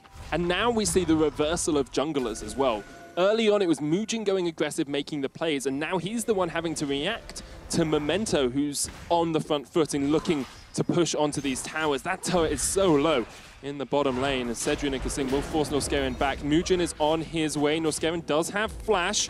Teleport's going to come in as well. Flash back from Norscarin, and he misses on the pulverize. Here comes Mugen for the knockup. That Alistar is done. The Cataclysm onto Smitty. He hops out of the walls, but perhaps we'll see Tal put down a wall of his own. The Hextech Ultimatum available. RB decide not to pull the trigger. I'm actually surprised Tal completed his teleport there, because Smitty J had channeled a second or two earlier, and the Alistar was already dead. I think the communication at that point by RB may have broken down. Tal could have got damage onto the top tower, which would have been welcome lead in one of the lanes. We'll take another look at this trade, and of course Norska in an upset trying to get the push on, but Jarvan had been spotted coming down the river. Upset knows he's got to clear as much of this distance, and what should have been a pushing lane for Kasing and Cedrian hasn't been because of these skirmishes. This time it doesn't connect for Schalke nor Fear. They're able to get away after only losing one, but they've been pushing the tower again and again because of the trades in the bottom lane, burning the summoners, burning the ultimate specifically out of Cedrian, that then allows this Tristana and the Alistar to push up in the lane. That tower is going to die now as Upset touches it, and the same is going to happen in the mid lane. Kadrol looking to get that tower for themselves as well. And it doesn't matter what gold lead you extend in the laning phase. One turret is enough for Schalke 04 to get the gold back in their favor, and they will look towards that mid lane tower as well. Void Rifthold is on the map if perhaps Mugen and Tal want to go for that. He's now got the Tiamat alongside that Sheen and is halfway to completing his cull. Tal instead says he wants to go mid. Can't quite get the gank off onto Kadril. And coming back to that communication point you were discussing, Stress, in the last game we saw RB with some very strong team fights, but it wasn't always a prolonged team fight. They tended to be more burst orientated with the huge amounts of damage coming down. You have to remember Mugen and Tal are Korean, and there perhaps will be a communication barrier when you get to these longer team fights and when you get to calling out teleports and calling out targets. Tal will jump away from Memento and Norscarin, and this tower is going to fall in the top lane in not too long a time. Mugen is here so they can defend it for now. It's still got over half the health of the tower, so it is a committed play out of Schalke that would be needed to take that tower down. But you've got to look at the mid lane. That's where Schalke can easily crack the next objective, and it means Cedrian actually has to come out of the bottom lane. There's a lot of wards that would have spotted him there, but he can't afford to commit onto the tower because there's no way of RB of equalizing the numbers. Kasing actually on a ward here looking for a pick in the middle lane, but it's not to be found. No real way of him picking that up. And once again, Mugen delaying his sweeper ever so slightly. You have got the Eye of the Oasis on Kasing. It looks like he's going Ardent Sense, a second item as well. But there's no sweeper on towards that Jarvan yet, prioritizing getting vision up towards that top side of the map to try and keep Tal a little bit safer from those dives. But without the camping, at least the successful play from Tal and Mugen, it becomes difficult for RB to play against this Schalke lineup because Kadril with the TP, SmidEJ with the TP, they're not available now, but they will be soon, can play out on the side lanes. And at that point, RB have to force fights. They have to try, force fights, force objectives to drag those TPs out, which you've got Jarvan. That's a great start for this. But then you're looking at pick from the Morgana, the Dark Binding maybe as an option. Difficult to land, very telegraphable. Especially with these wards. This has been good warding out from Schalke. Knowing the regular spots that Kasing is likely to sit in, and then being able to spot him out from a long way away. And we talk about the adaptation from teams across games, Stress. This is what we see from Schalke 04 here, putting wards in positions that they know Kasing can come from, that they know they can get ganked from, and pressuring up towards the top side of the map when needed as well to shut Tal down. Even after he got that first kill, they're going to get 3 turrets you expect before RB even get 1 here. Although MagiFelix is pushing down towards that bottom side, and RB are doing an okay job of holding on to those last slivers of HP. MagiFelix actually running Ignite. Didn't have a whole lot of kill pressure in the laning phase. May end up being useful if they can get it to work in team fights. To cut through some of the healing at that point. Yeah, on Sap magic, especially. Yeah. It's fine. I just feel like it hamstrings him a little bit because look at this fight. Now there's no way of MagiFelix getting there. Fate's Call pulls him out though. Yeah.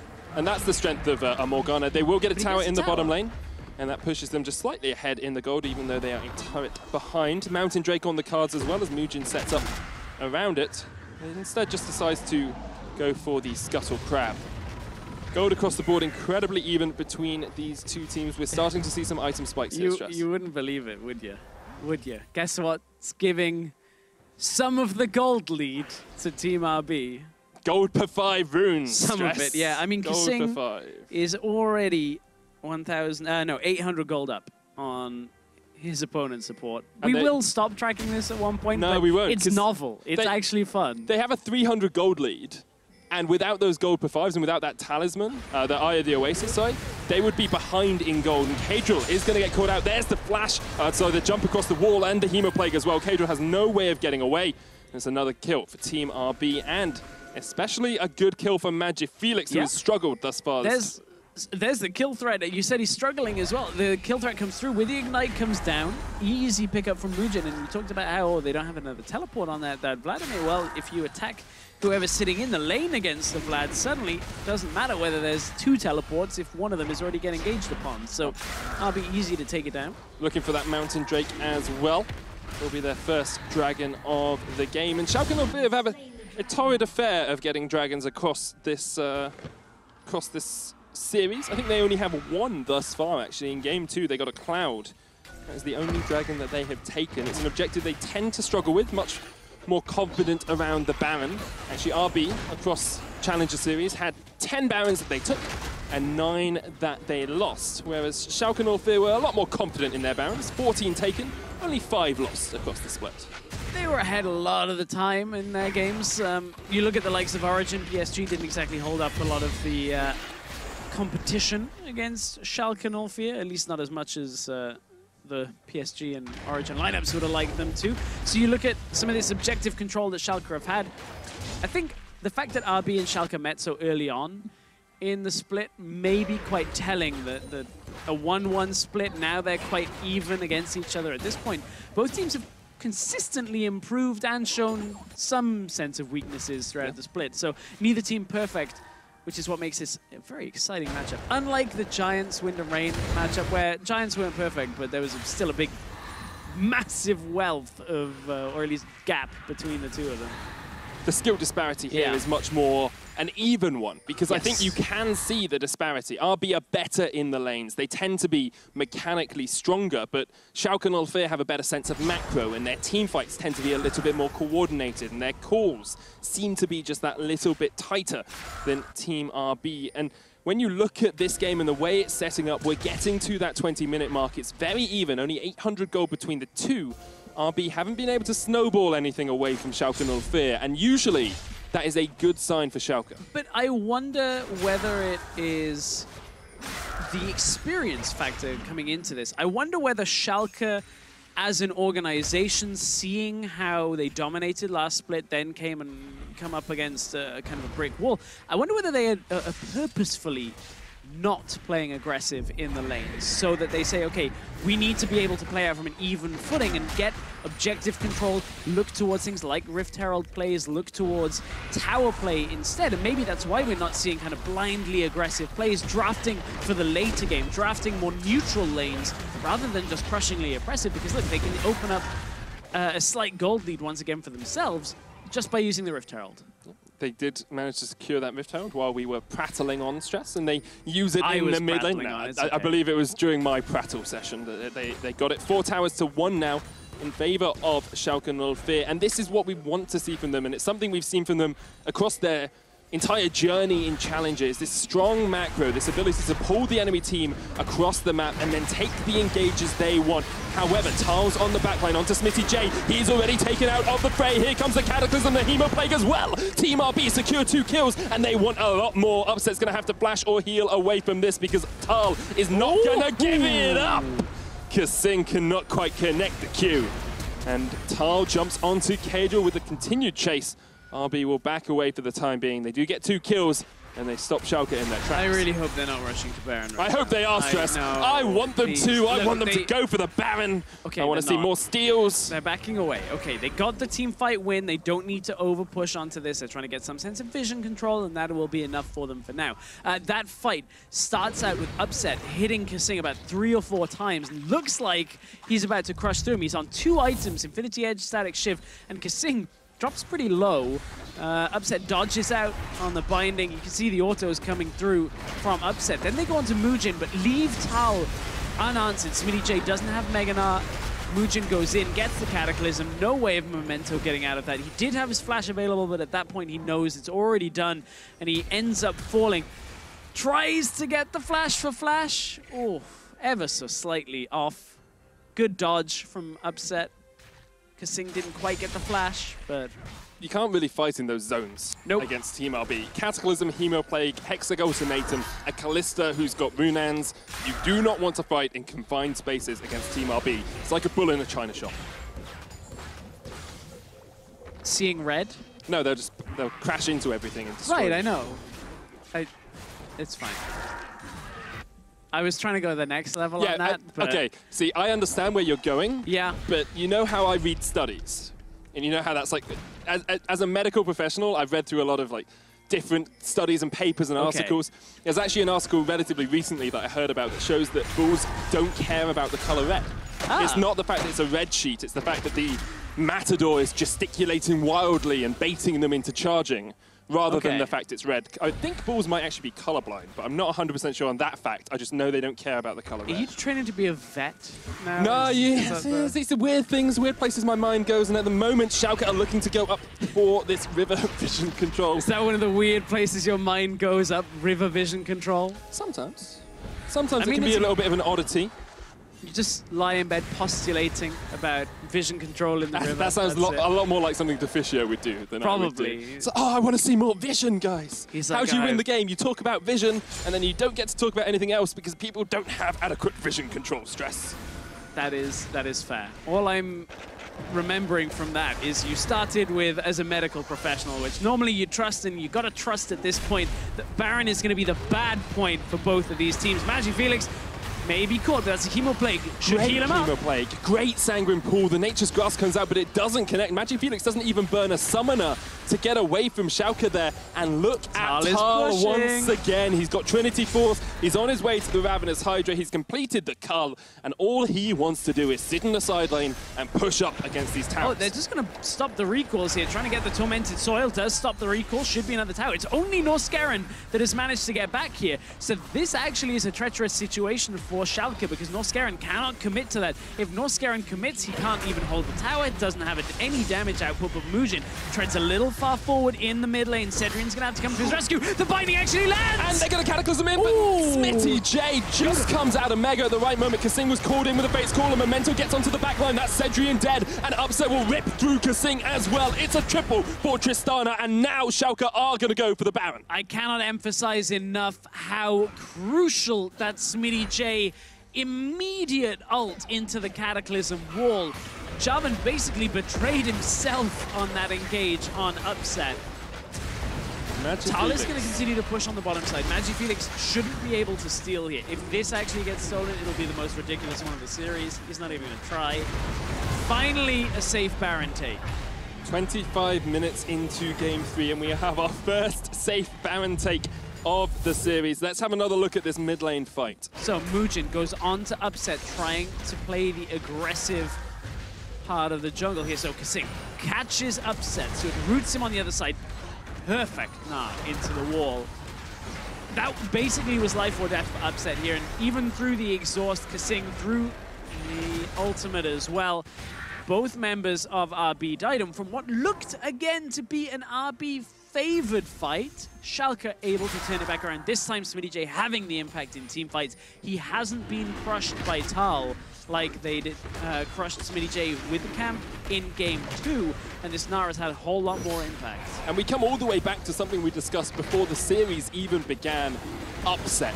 This player on Schalke who's been a consistent performer for them across this split. We were concerned that when he got to the playoff stage once again, he wouldn't step up to the plate. Well, he's 3-0-0 on another late game scaling carry. He's got 3 completed items, and he is playing out of his skin. Absolutely is. Upset.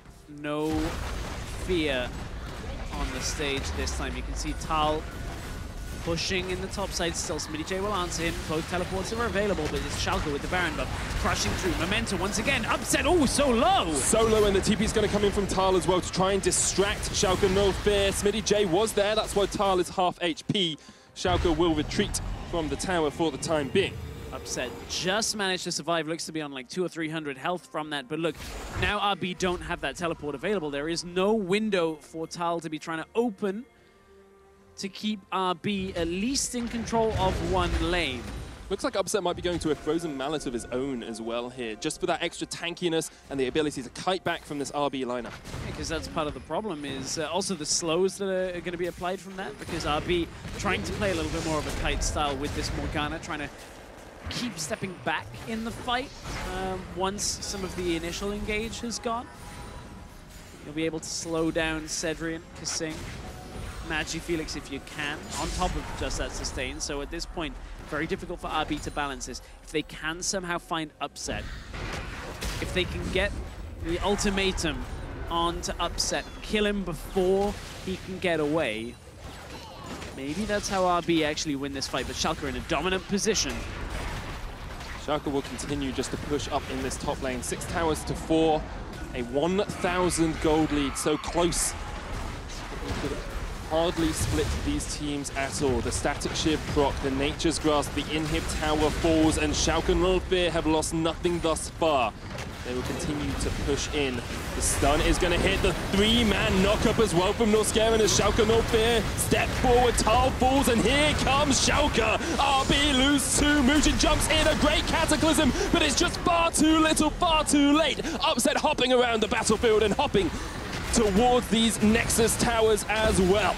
MagiFelix is going to try his best, but there's the knock-up.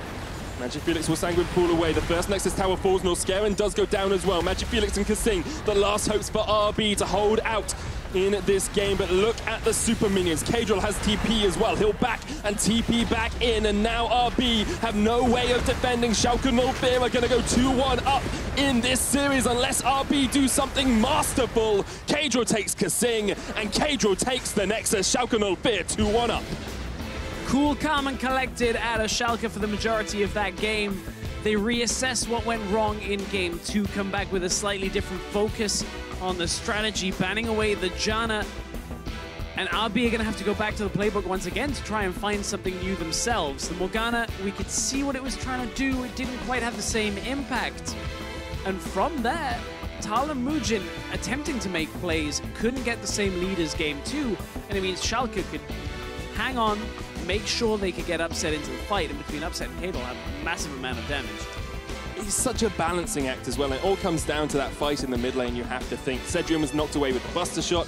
smittyj just coming out of Mega Gnar as well as they nod into that Cataclysm wall, and Schalke able to capitalize on the small advantages they had. I mean, they end the game only 4,000 gold up, and a lot of that came in the last minute and a half or so of it. It's such an even matchup between these two teams. Very similar to game one. We were talking after game one, a 29-minute game. Well, another 29.5-minute game here for Schalke. The thing that Schalke have been very good at, all split long, and they're showing us once again, is when they get that significant lead, whether it's a Baron, whether it's a gold lead, past the 25-minute mark, you're in trouble if you can't hold the push, because Schalke just push, push, push, and make sure they can take anything to close the game.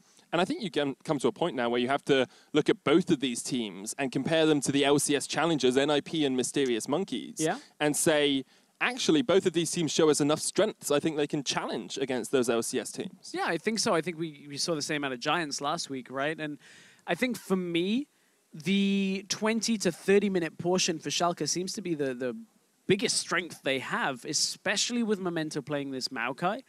I think that's becoming more of a problem than a lot of the rest of the Schalke lineup, because he walks up to a tower, knows he can just ult, and suddenly the tower dies, the inhibitor starts getting pushed, and then Schalke are able to just easily take the fight.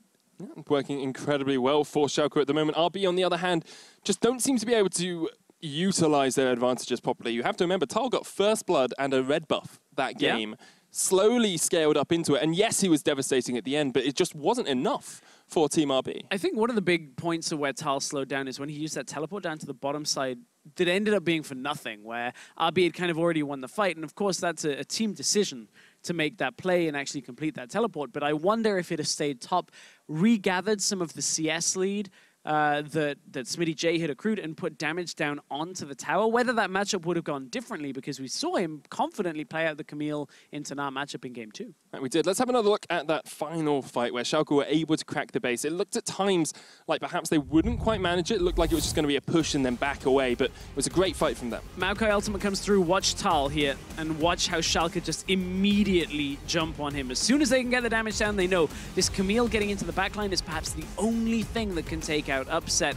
And yes, it was a long, drawn-out fight. MagiFelix had some damage, but against this Maokai in the fight, just providing frontline Memento, basically untouched until he goes under the towers, even heals the majority of this back up. You see the Sap Magic power kicking in, and RB just don't have enough to take the rest of the fight. Upset just has enough damage to close the towers down, and Schalke take the third game of the series to put themselves at 2-1. And I think you see very much the difference between Morgana and Janna as well, because Morgana's black shielding people who need to avoid CC, and Janna tends to shield people that she wants to keep safe. There's a difference there. Right. Because you get a black shield on MagiFelix, Ardent Sensor doesn't do anything, whereas you're shielding people who tend to be getting auto attacks off, like Cedrian or like Tal in the fights. Right, the other half of that is the fact that Janna has that denial of a fight, whereas Morgana's ultimate, people look at it as denial. It's more of zone control, saying you can't be around the Morgana, but that does nothing for the AD carry if they're jumping on them and already getting the damage down. And that's the big difference between those two. That's why I think the Janna ban was so key in this game from Schalke. It definitely worked out for Schalke, and RB are gearing up for a must-win fight. They are 2-1 down against Schalke 04. Find out if they can take the game take us to a game 5 in just a minute. 5 minutes. We're on to the Summoner's Rift for the third game of the day. It's Schalke 04 taking on Team RB. He has to flash away. Here comes Camille. Tal's on his way. The smite. Cadril tries to come in as well, but RB will be able to force Tal. He's gone on him. Oh, the beauty for first blood. However, Tal's on the backline onto Smitty J. He's already taken out of the fray. Here comes the Cataclysm, the Hemo Plague as well. Team RB secure 2 kills, and they want a lot more. The binding actually lands. And they're going to Cataclysm in, but Smitty J. Memento gets onto the backline. That's Cedrian dead, and Upset will rip through Kasing as well. It's a triple for Tristana. Fear are going to go 2-1 up in this series unless RB do something masterful. Cadril takes Kasing, and Cadril takes the Nexus. Schalke 04 2-1 up.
We're back in Berlin for Game 4. Schalke 04 just need a single win to close out the series. But will Team RB stand firm and bring us to a Game 5? That's what I want to see, Stress. I know you want to see it too. Although earlier on you predicted that Schalke are going to win and then RB won. So how much we can trust what you want is a little bit...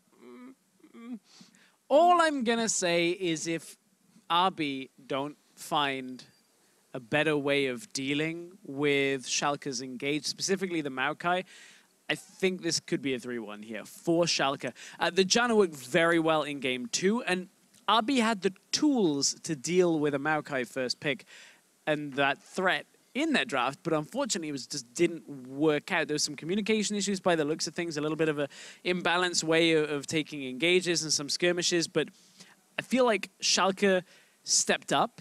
Things like Smitty J being able to handle the matchup a little bit better thanks to Memento being around, actually catching a couple of teamfight ults that were way better in this game than we'd seen out of him before. However, Stress, they are going to be on blue side again, I believe. So they can ban out that Maokai. It's something we saw them do on blue side last time, and that takes that away from Schalke 04.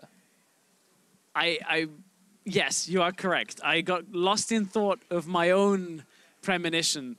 But of course, the studio currently is a little quiet, and I don't just want to say things out loud until the players are all settled about draft, of course.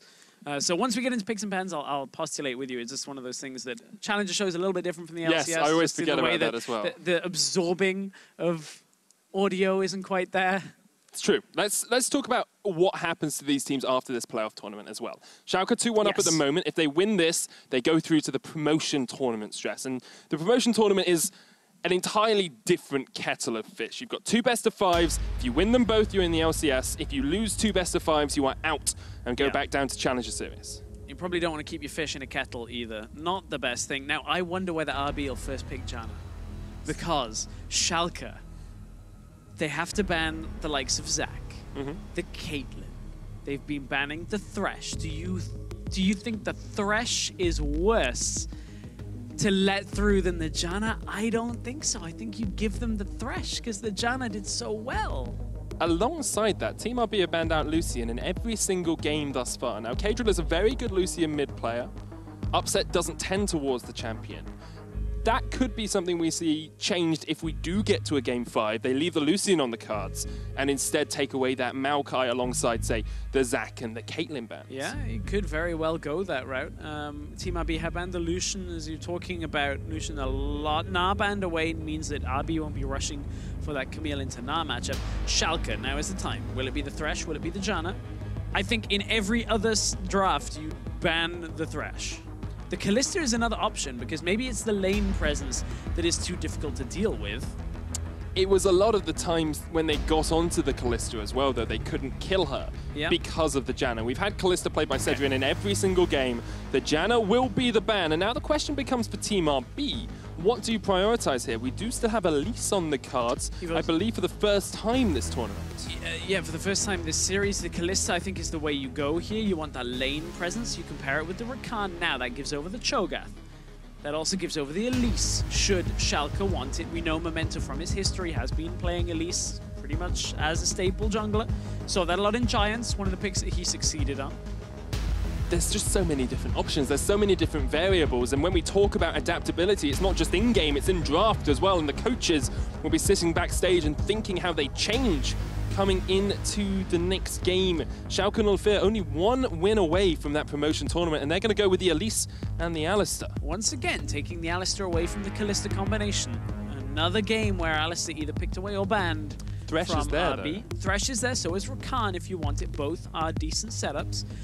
The Morgana is available, but I don't think we're going to see it. It didn't quite leave the same impression that the Janna did. And with this Elise, it may force out that earlier game presence. That is a blind-picked Galio. Very early on now, Tal has played Galio. Magic Felix has played it as well, so you can flex it around a bit, Stress. But this basically is signifying that one of the solo lanes isn't going to be having this carry damage threat. Now, of course, Galio can still output quite a amount of damage himself. When you always get those post-team fight graphics, Galio has like 3k damage. But still, it means they're not the primary threat. So RB already focusing on that, and that's because they're now bringing some damage from the jungle themselves. The Kha'Zix comes out, in response to the Elise. At this point in the draft, Schalke have been taking the Na, but it's banned. Will it be the Cho'Gath that comes through? It might be. We have seen this before, of course, by Team RB in Game 1. They picked the Cho last, but it's going to be the Jace. Now, this can be put into Smitty J's hands, but Cadril also plays a mean Jace in the mid lane. I believe Jace was actually banned in every other game up until this point.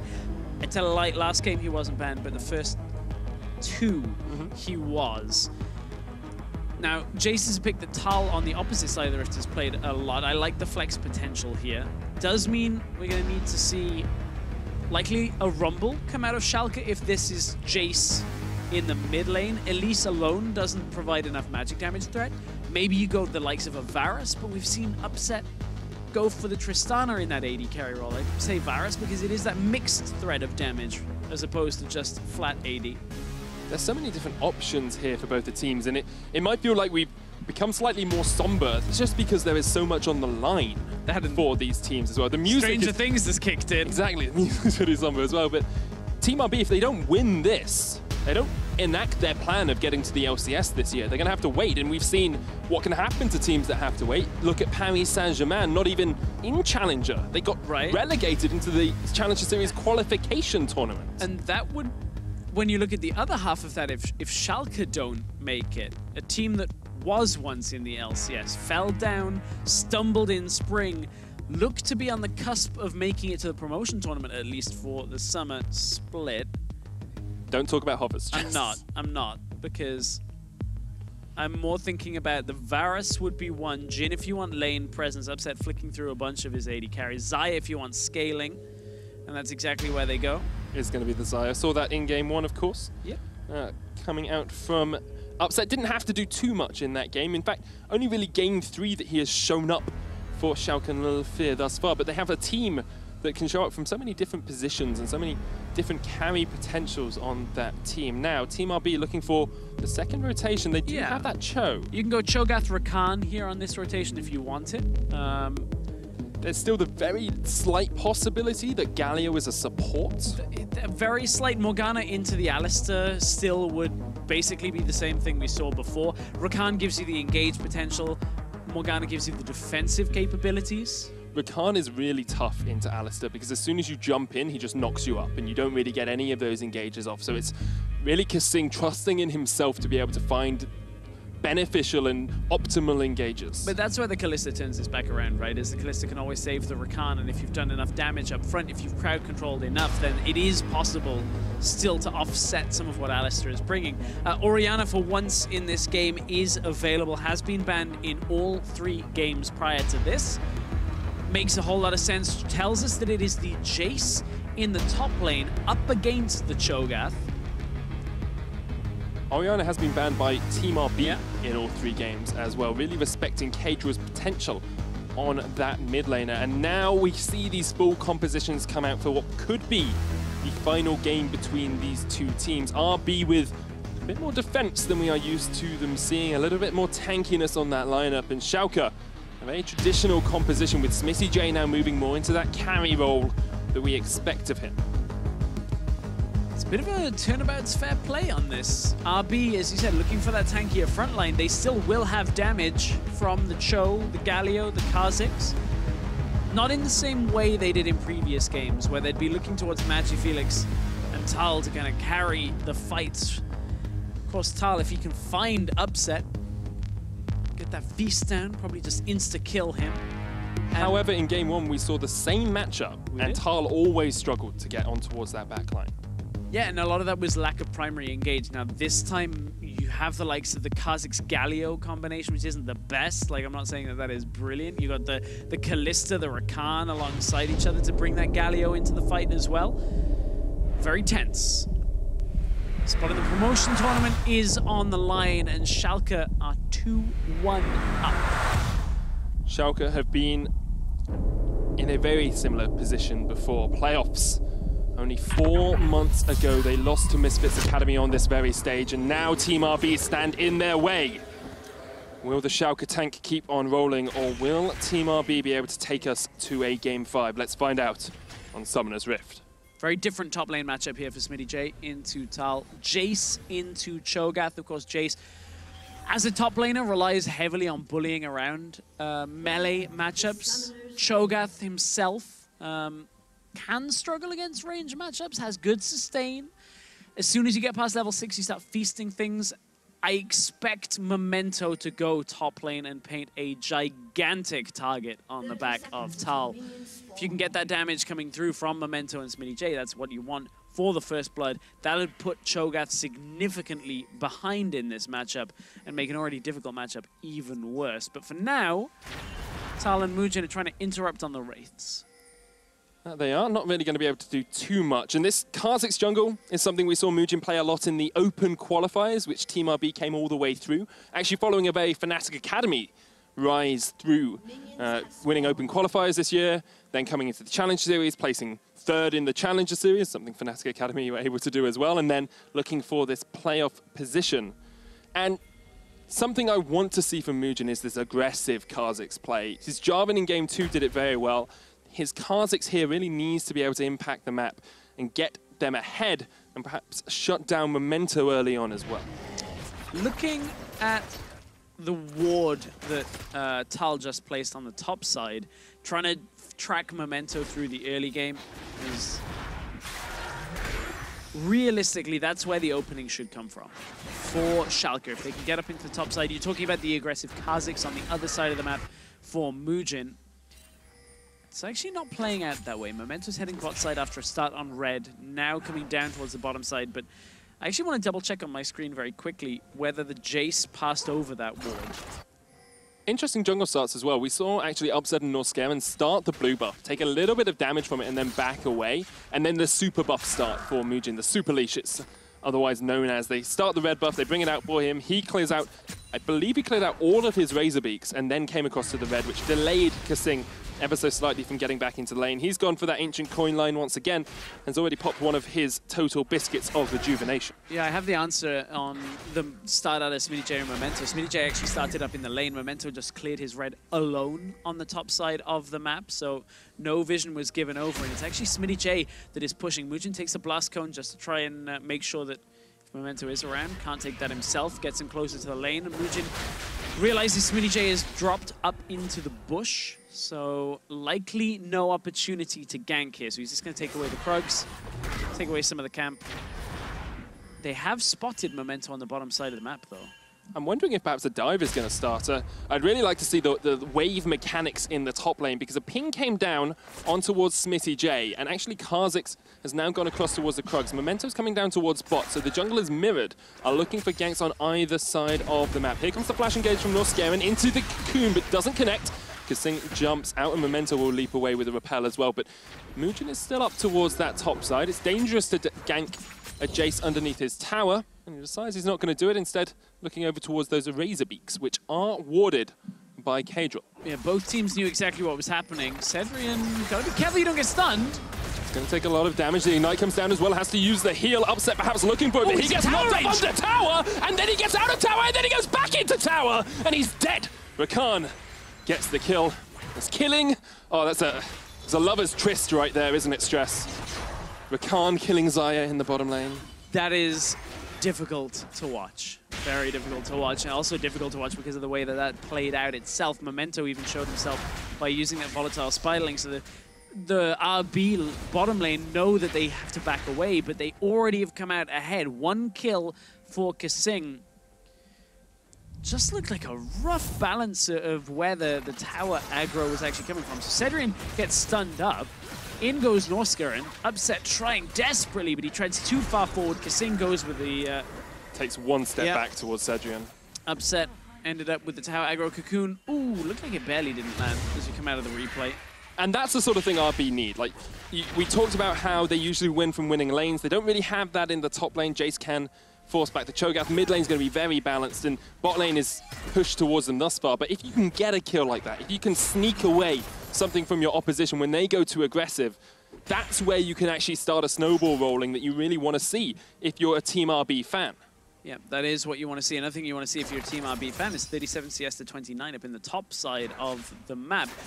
we were talking about how Jace versus Cho, not exactly a standard matchup that we see very often. And interestingly enough, the early part of the laning phase going to Tal, because Mujin was around as part of this, SmittyJ had to play scared, but also Tal has good trading potential. You see, as soon as SmittyJ walks up and he's in hammer form, suddenly Tal is able to put out half of his health's worth of damage, and SmittyJ has to play on the back foot. So he's trying to play defensively for now until he can at least survive through some of this laning presence of that Cho'Gath. So as well, Kasing and Mujin moving into the jungle together, getting some vision control down. Still only level 4, not really getting towards that level 6 spike on the Kha'Zix, and he's just taking his time looking for ganks. But it's a significant amount of vision control they have on the bottom side here, around where the blue buff will end up spawning of Schalke. You can see it's an Infernal Drake as well to start this one off, so any opening where they can spot Memento away from the Dragon Pit may result, if they can get the push in their favor, in RB getting the first dragon of the game. Ooh, Mujin might be caught here though. Doesn't recognize that Memento is behind him. Cocoon lands, the leap happens as well. There's a huge damage from the Shock Blast. Memento's going to follow him across the wall. Mujin looking for the heal from those Void Spikes. Memento will get the kill with a final auto.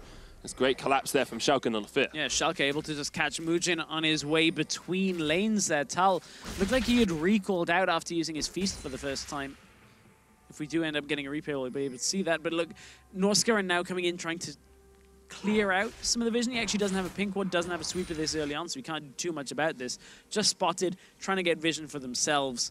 But you can see Cedric and Kasing actually coming up out of the bottom lane to try and make sure they secure this vision and keep it in their favor, just like the lane matchup is already. And Kasing's even gone for the Sight Stone first, even before getting the Nomad's Medallion, the upgrade.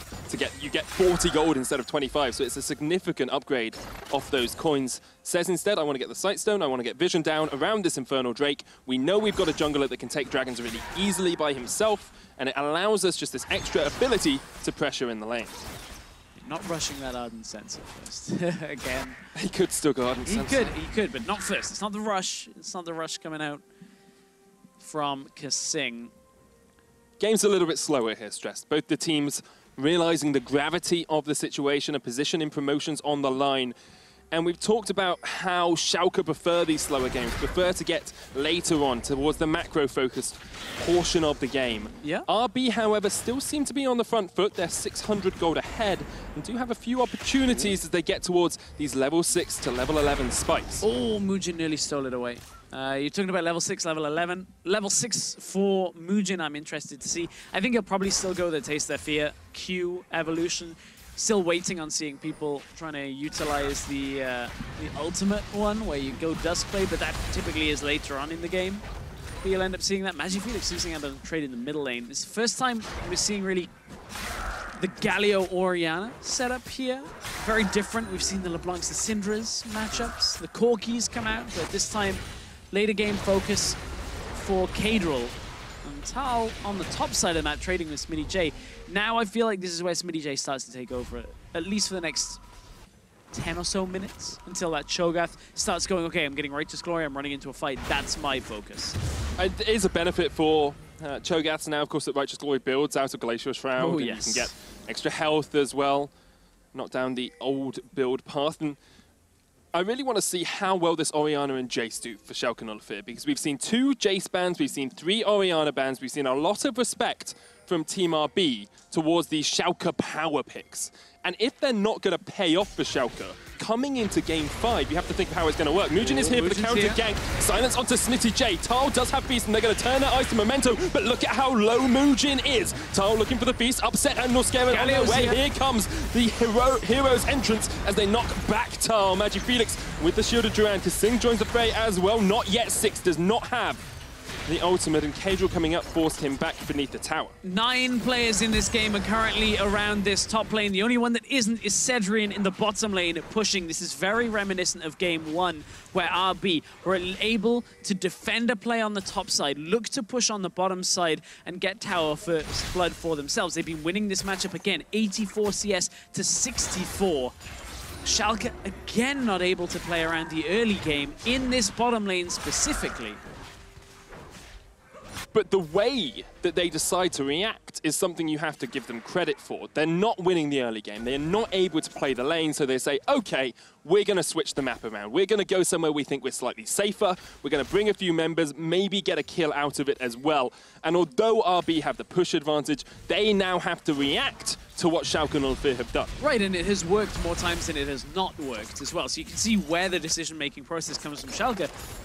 I'm just very interested to see if they drafted a winning lane, how it would then go, because like RB, they've been given the Kalista every single game in this matchup. I would love to see what happens in a potential Game 5, where maybe this goes in a different way.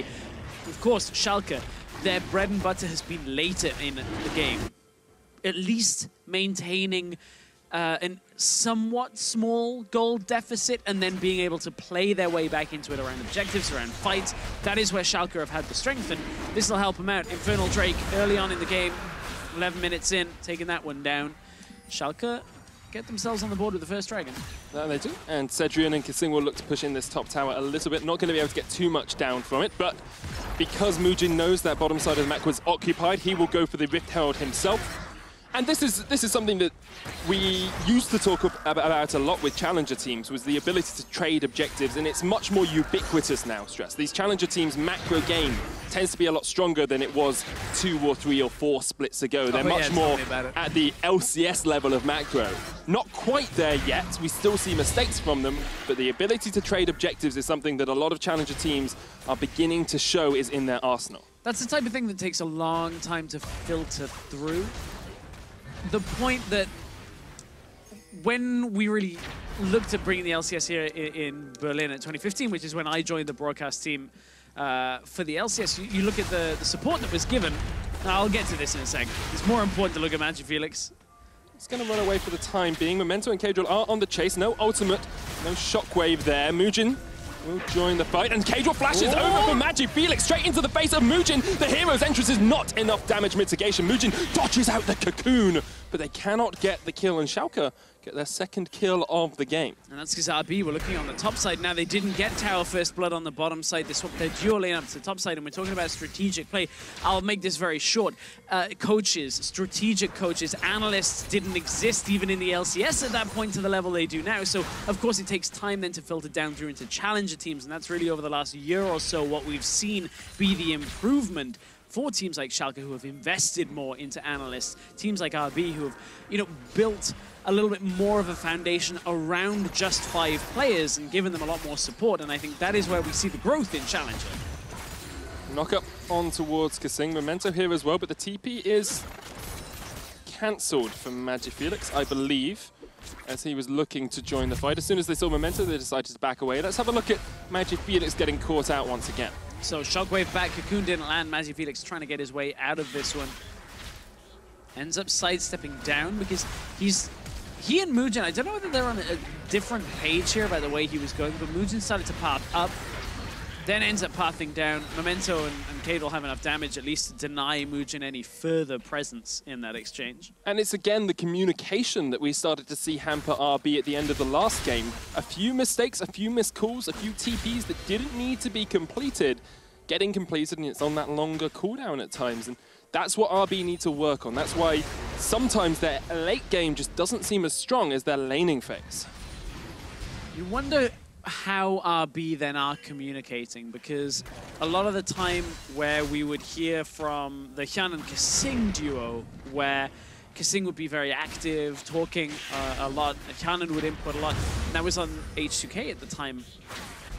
Odo Amne was a big proponent of his voice. Now, the reason that I think this implies here is I wonder who else on RB is providing input on top of Kasing. Like, how talkative are Tal and Mujin when it comes to actually making plays on the map? Because we know their play is aggressive. We know that play speaks for itself as being aggressive, but that's where I wonder how the breakdown actually comes through. And that's difficult to know without sitting in a game with them time and time again and actually listening to the team. But that is one worry with this lineup. Oh, definitely. Stress.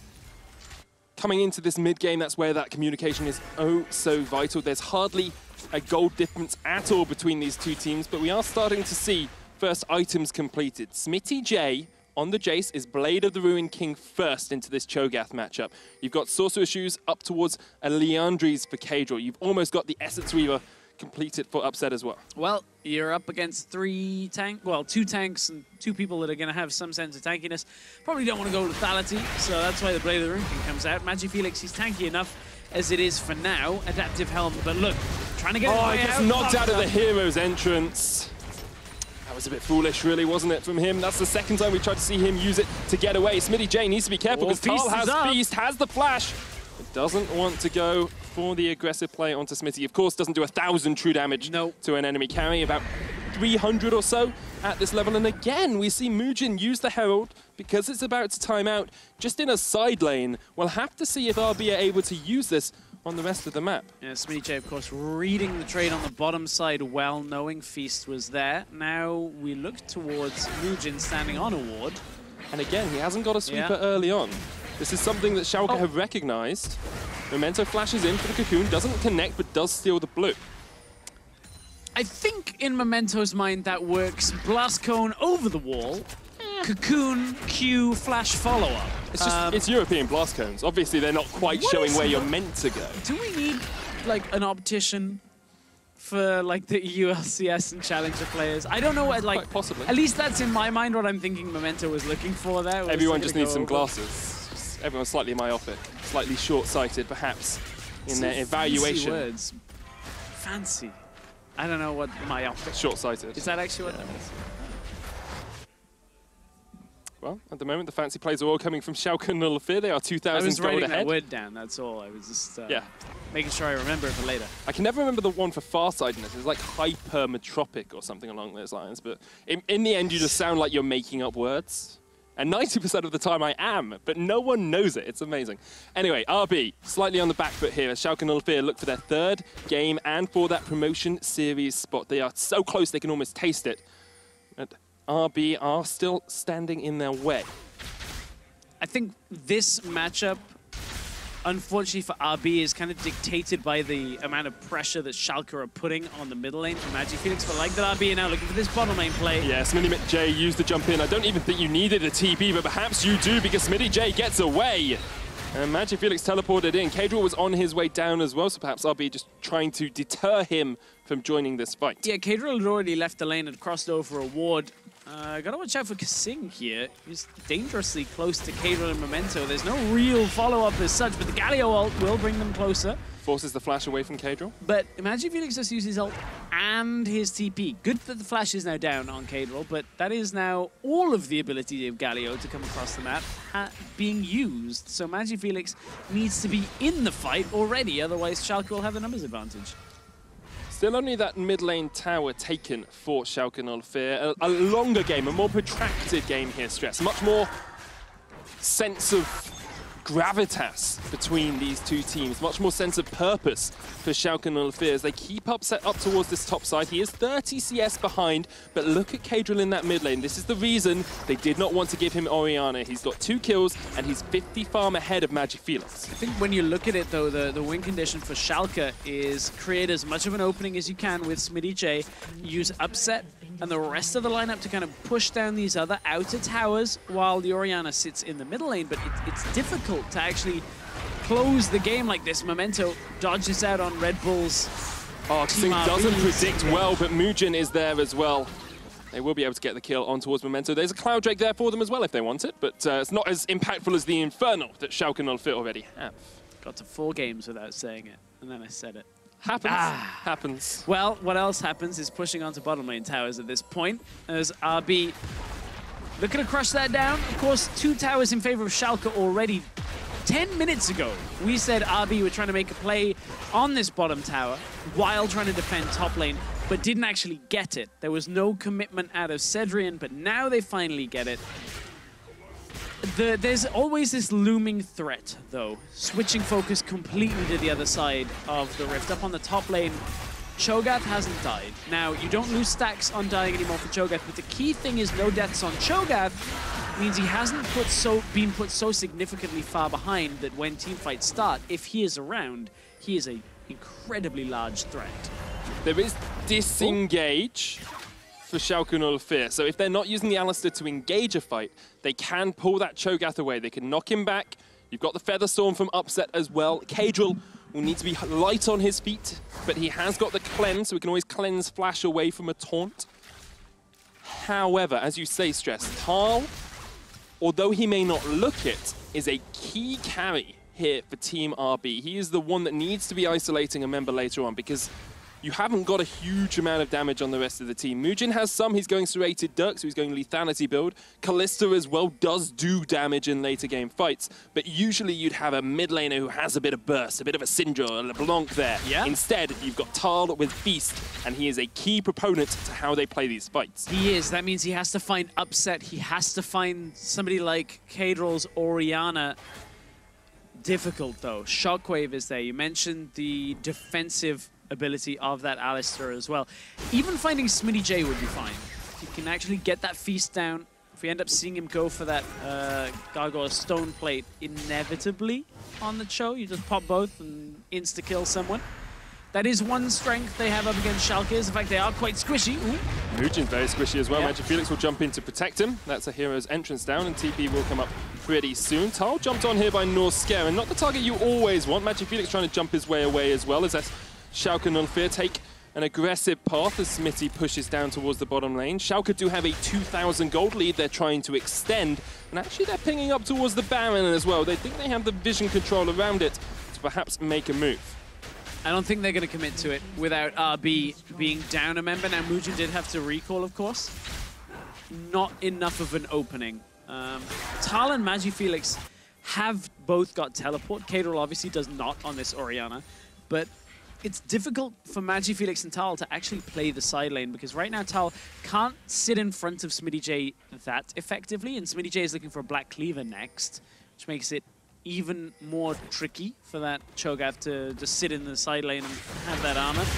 And then the Galio is just behind. Very tough to actually absorb any kind of punishment. So what you'll see is Magi Felix go up to the top side just like he has done now, clear the wave and just go, okay, bye, I'm going to walk back to mid lane. I want to be close enough that if I have to ult, I'm able to get into range. But look, there's a lot of vision control around this. Now Tal wants to trade with Smitty J, but it's Muujin that's here. Smitty J flashes away, Muujin looking for the chase. They do have the flash on Tal, the knockback. Smitty J feasted, but Muujin gets the kill. And meanwhile, the Baron has been started here by Schalke.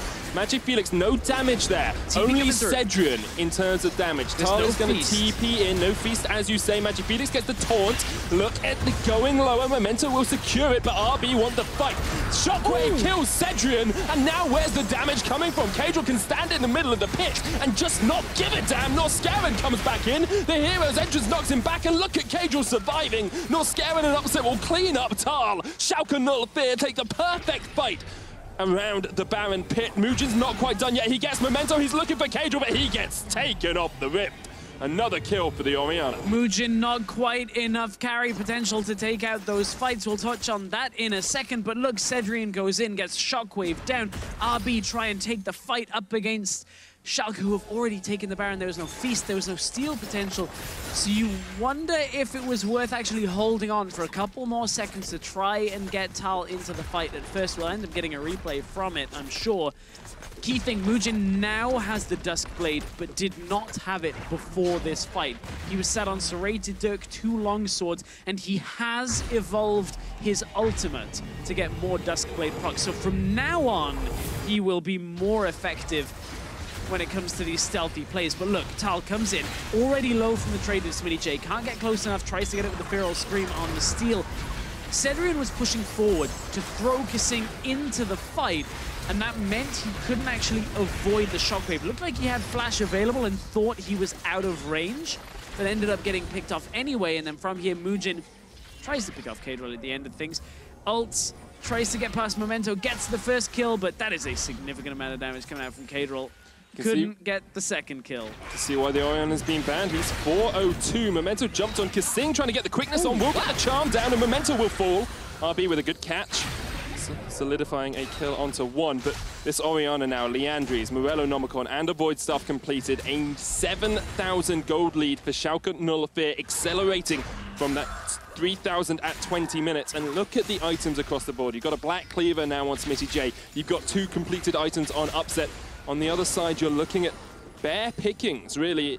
You know, an Abyssal Mask, Adaptive Helm, sorry, and a Glacial Frozen Heart on Magifelix, a Blade of the Ruin King, and a Runeland's not as much damage output as you'd want, but they're looking for the upgauge as Tal runs in with the Righteous Glory, does get a 3-man knockup. Magifelix going in with a taunt. Norscaren's going to get taken off towards the side. Tal cannot get onto the back line. Cedrian just chasing underneath the turret, does not quite have enough, but Mugen does with the jump in. Doesn't have the evolved leap, which could be impactful in these fights if he's not able to jump around as much as he would like. RB looking for the mid lane tower, actually looking for a gold swing in their favor off this Baron. Tal pushed back, Memento there, misses the cocoon. RB just trying to disengage if they can, because Schalke now have 4 members left alive. Mugen comes in, doesn't use the ultimate. That's just him coming in from a bush when he's got that ultimate evolved. Yeah, that's the evolution on the ultimate, is every time you step into a bush, it actually will initiate the invisibility there, which will allow multiple Duskblade procs if you can get in. Oh, the charm! Oh my goodness gracious me, that was absolutely beautiful. The shockwave was great, but that does not even matter. A minuscule amount. RB and Kasing. What a godly play! You can see just how much that means to RB on the cusp of maybe going 3-1 out of the playoffs here for that spot in promotion. You can see Team RB, massive team fight comes through, and that shockwave from Kadril should, in any other team fight, win the game. But already Schalke were too low off the back end of the fight. Crushing amount of damage came through after the charm lands. I need to see that fight set up again. We said it in picks and bans stress. Kasing on this Rakan needs to find the flanks, and find a flank he did. They stacked for the, is it 3-person knockup into the charm, into the Galio ultimate, and Cedrian just hopping around the backside. That beautiful shockwave, but Kadril unfortunately can't do much more than that. He did everything he could. RB are right back in this game, and maybe that's what RB stands for. Right back in this game, as you say, Stress. They do get themselves a Cloud Drake, not the dragon they want. There's some dangerous items coming through here now. Stone Plate completed, nearly completed for Galio as well. That Cho'Gath, the first one to have it on the map, which means upset. Kadril, Smitty J, cannot go into melee range against this Cho'Gath, or they will basically get one shot. And Mugen is so powerful as well with the Duskblade and a Phage. We've seen how strong Rakan can be. He's got a Righteous Glory of his own. He's built a Locket. It's going to be incredibly tanky. And this is the, sorry, it's just an Aegis at the moment, but this is the problem for Schalke 04. They have to watch every single angle. Only a minute ago, their gold lead was 7,000. It's now down to 2. And they are looking down a very familiar street at the moment. Remember, 4 months ago, they lost to Misfits Academy in the playoffs. It was a tight series. Kasing looking for the engage, but Norscaren knocks him back. He comes back in. The grand entrance in the shockwave misses. Here comes the engage. Here's Tal. There's the knockup. A double, and they're just going to get straight onto Kadril. He's feeding. He didn't kill him. Doesn't quite get the kill. Memento's killed Mugen by himself as he was looking for the flank. Norscaren is the target for the rest of RB. They're going to settle for a 1-for-2, but remember, Kadril does not have that shockwave stress, and perhaps RB can continue to push forward. What do they have left? No ultimates on their side. Only the transformations are left available in terms of ult, and RB realize. The best thing RB can do right now is back away. They have 2 Cloud Drakes. They can reset for fights quite effectively, but on their way back, they have to clear the vision. 1 minute till Baron. It's enough time for Mugen to get back available. Again, Kasing on this Rakan. We've seen it in the regular split. We've seen it here again. Norscaren tries to defend, but it's not. It actually ends up giving the engage potential and forcing Kadril to ult. Tal, I believe, gets the Stone Plate and the ult, but actually doesn't get enough damage to kill Kadril at that point. And the rest of the fight from there, it's easy to pick off this Alistar, but without any other carry, RB have to be careful here. They don't want to walk forward into more damage. There's actually a really interesting interaction in that last fight as well. Fate's Call came out after the quickness was used by Kasing. It hits into Orianna, but doesn't go through her, so the quickness doesn't proc onto her. She wasn't charmed up, and it gave her the ability to escape, because otherwise she would have been taken down. So that's something very interesting to watch out. I only notice it because I'm basically a Rakan 1-trick in ranked, and I'm like, oh, look at the Rakan all of the time. Yeah, of course, during the fight as well, Kadril used his cleanse to get out of a lot of that crowd control as well, so more more difficulty of actually locking that Orianna down in that fight. And that, I mean, maybe if Kadril's dead, maybe if Kadril as well is out of that fight, that's where Schalke end up losing more. But look, now the Baron is live for another game. RB, Shoga, Kalista should be guaranteed Baron when they get there, but they cannot afford to get onto the Baron without taking somebody out from Schalke, and they have to behave very carefully. Shockwave is back up. What is the flash economics at this point? Look, 2 down on the side of RB. Kadril doesn't have his. Everybody else does on Schalke. Nor does he have Cleanse, which could be incredibly impactful. We've seen Schalke lose a fight with Kadril left alive at the end. All it takes is a perfect engage from RB, but Schalke will be on the lookout. They have a banner of command as well, which I believe was used in the bottom lane, which is why the minions are pushing in their favor down there. They're trying to pull Schalke around the map. Norscaron steps forward. He's silenced. Is he going to go for the engage? He has the ball on him. If he wants to jump in and allow Kadril that shockwave combo, because he's got a Void Staff now. He's got a Morello's. Magifelix forced off towards the side. The Cocoon comes out. Momento's going to jump onto Magifelix. Smitty J, the target, off towards the other side. They jump back as well. That's one dead as Tal kills Smitty J. And now Schalke have to pull themselves back through the river and pull those feathers back through Tal. RB still on the aggressive. Kasing does not have the quickness. There's a Fate's Call though, and there's still a feast for Tal. Well, we'll have to see if RB can get the wings and let them fly past Schalke in this game. They're onto the inhibitor tower for now. Look, Kadril still has that threat with the shockwave available. Schalke trying to close the net, but RB cannot push too far forward. Norscaron gets onto Cedrin, but the shockwave isn't going to connect because it pulls the ball back onto Kadril. The taunt onto Memento. The feast from Tal is not enough to eat up the spider, and now Magifelix is in an awful position. The shockwave comes out, but Cedrian goes in. They're looking for Upset. They can't quite get him. Kasing so low. Upset pulls the feathers back and gets himself another kill. They do get the inhib, but RB lose 3 members of their team. 2 members of RB are still alive. That does mean that Schalke are likely to head to the Baron, though. That big wave in the bottom lane did just take an inner tower, but that won't matter if Upset, Norscaron, and Memento can actually get to this Baron and take it away. Feast may be available in time for Tal. He does have teleport available, but it is all about delaying this initial play. It would be basically 1 versus 4 and probably not worth the risk of going in. RB know they can take the fight, so don't risk the play on trying to steal Baron away. 33 minutes in, a 4,000 gold lead for Schalke 04. Kills perfectly even, and fights like this are likely to occur. So, Tal, remember, already has used Stoneplate, already at the back of this fight, half health, and the way that RB have been stacking around the Orianna ball is really killing their team fights here. It takes out Magifelix, Tal goes low. The rest of RB not on the same page. Again, the same thing. Kasing looking with the play in mind, looking to try and get the kills, but the rest of Schalke, hang on, Norscaron's been caught again! Jump in, the TP comes in as well. That's an Infernal Drake for Schalke. They have 2 of those to 2 clouds of RB, but RB are not willing to give up this fight. Upset perhaps off towards the side. The Fate's Call comes out, the quickness. He's trying to charm up his girlfriend, and Upset uses the QSS to try and get away and will survive. And now perhaps Schalke can re-engage. They decide against it for the time being, instead resetting the wave. But how key will that be? No flash, no heal, no Feather Storm for now for Upset on the side of Schalke. RB on the other side of things, they did just use the Fate's Call, the quickness. The flashes are still not there for Cedrian and Kasing as well, but look, it's treacherous waters here. Inhibitor is still down in favor of RB in the middle lane, and that is where Schalke are trying to push. They're trying to push back this super minion wave as much as possible. Big wave of minions on the bottom side. I believe I just saw Kasing use the Banner of Command down there to try and absorb a little bit more of that wave, but Schalke can cut down there and look for an inner tower if they want it. I think that's what they're going to do, and RB should accept this. They shouldn't try and push too far out. It is a full HP tower, but there's a big wave, and they are all Baron buff minions. RB back away. They know how important this moment is. This next team fight spells their slot in the promotion tournament. They have to win it if they want to go and challenge for the LCS. Magifelix is still only level 15.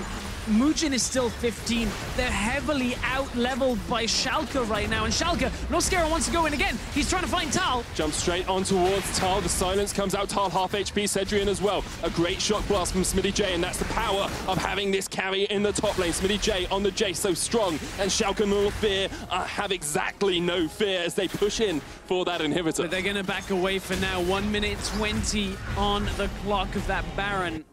And they feel like they've done enough damage. Inhibitor is down. The mid lane inhibitor is still down for Schalke.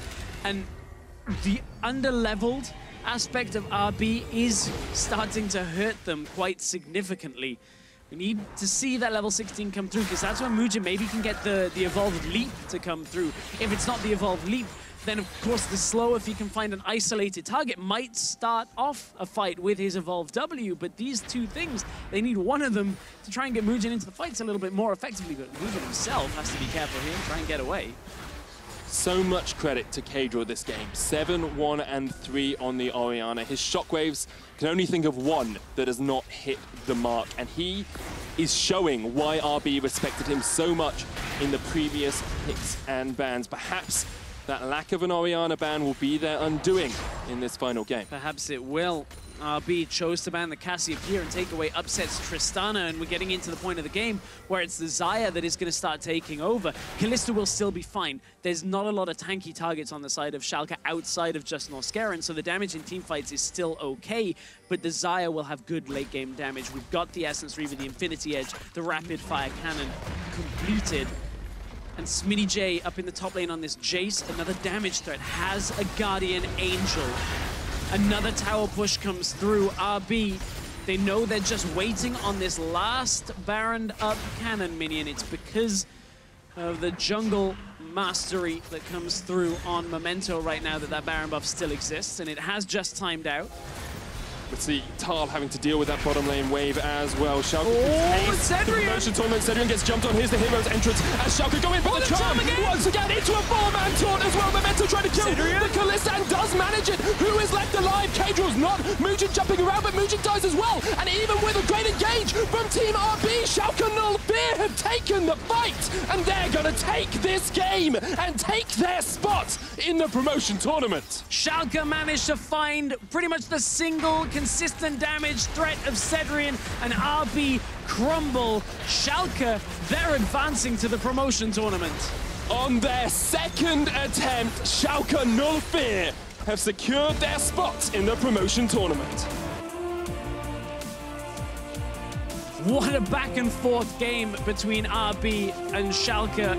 At the end of it, Schalke are able to find enough damage from the team fight. We talked about how they were scaling through the Orianna, the Xayah, big late game picks, and they found the mark once again. It was a beautiful fight out of RB, getting the charm through for another time on multiple people on Schalke, but it just wasn't enough. The damage that followed up just wasn't there, and the lead that Schalke accrued was enough to take the game.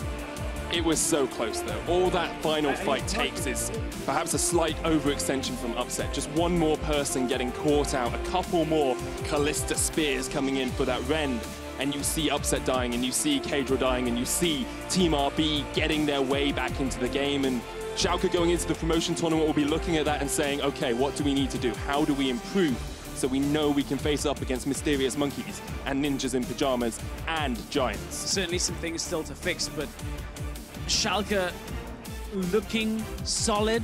Early game, I think, is one of the areas you have to highlight, but I think that is one of the strengths of RB that they showed us all the way through the split. I think Schalke, once the map is more open, seemed better than RB. You could see RB stretching to try and make plays, always trying to be active, but not necessarily taking the consistent plays that are going to always advance your lead safely. And that is the real difference between these two teams. The later the games go, Schalke just appeared to be on the up and up. We're going to end up taking a look at a couple of the replays from the end of this game as we get one of the Schalke players for an interview setup. But this, we talked about it, the second split here for Schalke, finally managing to come back. Looking at the Baron play that came out, this is the one that Schalke were able to take. and then kind of crushed through some of RB. It was Cedrian getting shockwave there as he was reaching forward for Kasing to get the damage down. And from there, Kasing ends up falling the rest of RB. And at this point, the game looked done. Schalke looked like they were already in the promotion tournament, and it was another fight after that, Kasing managing to land the multi-person charm. But when we look at it, the last fight that came through was actually Memento dealing a lot of the damage that tore apart RB. When Memento gets into the backline, that's what I want you to watch in this last fight of the game. Cedrian has already been dropped low. Out comes the QSS, they try and get him away, and Memento realizes he's only got one thing to do. As soon as that taunt goes down, he gets right into the backline. Cedrian gets damaged down just enough so that Upset can take him out, with the feathers being recalled by the Xayah. And that is how Schalke make their way into the promotion tournament. Gone, perhaps, the cursed playoff performance from spring. Schalke finally making it back to the point where they can earn their way back into the LCS, but they have some stiff competition from Ninjas in Pajamas, Mysterious Monkeys, and Giants, who qualified last week. Of course, promotion tournament a couple of weeks away, waiting to see exactly how the matchups will play out. The tiebreaker on that one actually decided by the head-to-head record, which means Mysterious Monkeys will be able to choose their opponents, leaving NIP with the unfortunate task of playing a team that they don't get to choose. But that's always an interesting one because Giants looked perhaps stronger in their series, but Schalke maybe looks stronger later on in the game. And we always know in promotion tournaments, those late-game threats, the late-game insurance, is always one of the biggest things. As you can see, I am flying solo here as Medic has stepped across to the other side of the studio to interview some of the Schalke players as we get into this. But an interesting best of three between the two teams, back and forth. We kind of anticipated some funny stuff out of Magi Felix. The Galio, in the end of all things, I think leaves a little bit to be desired. Heavily camped by Kadril, who had a massive performance himself, 7-2-7 on that last game. But really, the fact that RB put everything on Cedrian's shoulders is where everything kind of fell apart every so often. I believe we are getting very close to the interview being ready, so you don't have to stick with me for too much longer on that. But RB now go back to Challenger Series. They will be playing in the spring split. Of course, we're talking about Schalke advancing to the promotion tournament. And that means we can talk to Kadril from Schalke, who will be very happy that they made it to the promotion tournament. Thank you very much, Stress. I am joined by Kadril. Congratulations, of course, on your win. How does it feel to be going into the promotion tournament? It feels good. I mean, we expected to make the promotion tournament and the games went decent. They could have been a bit cleaner, but it was pretty good overall. It was a lot closer than expected, in my opinion. A few nerve-wracking moments there, especially in that final game. Yeah, I mean, we got 2 Nashes and we couldn't crack their base, so it got a bit complicated and they kept pushing mid and trying to engage. So we had to respect it and back off and look for the right time, and we managed to find the right time and get their inhibs. Well done. Congratulations, of course, on the win. Your Orianna was outstanding, 7-2-7 in that final game. What was it about Orianna that meant that RB kept banning it, and why are you so strong on it? Yeah, I think this game, they played Galio mid, and I think Galio is actually fine into Orianna if you can get a base off and get some decent items, but he got a bad base. He TP'd bot and had to cancel it, so I had an advantage in the lane. I pushed him in, I got blue buff, my jungler was able to invade, and then I could just chunk him on the tower. Final question. I want to talk a little bit about the promotion tournament itself. Mysterious Monkeys and NIP are your opponents. How do you feel about them at the moment, considering they're starting to win a few games in the LCS?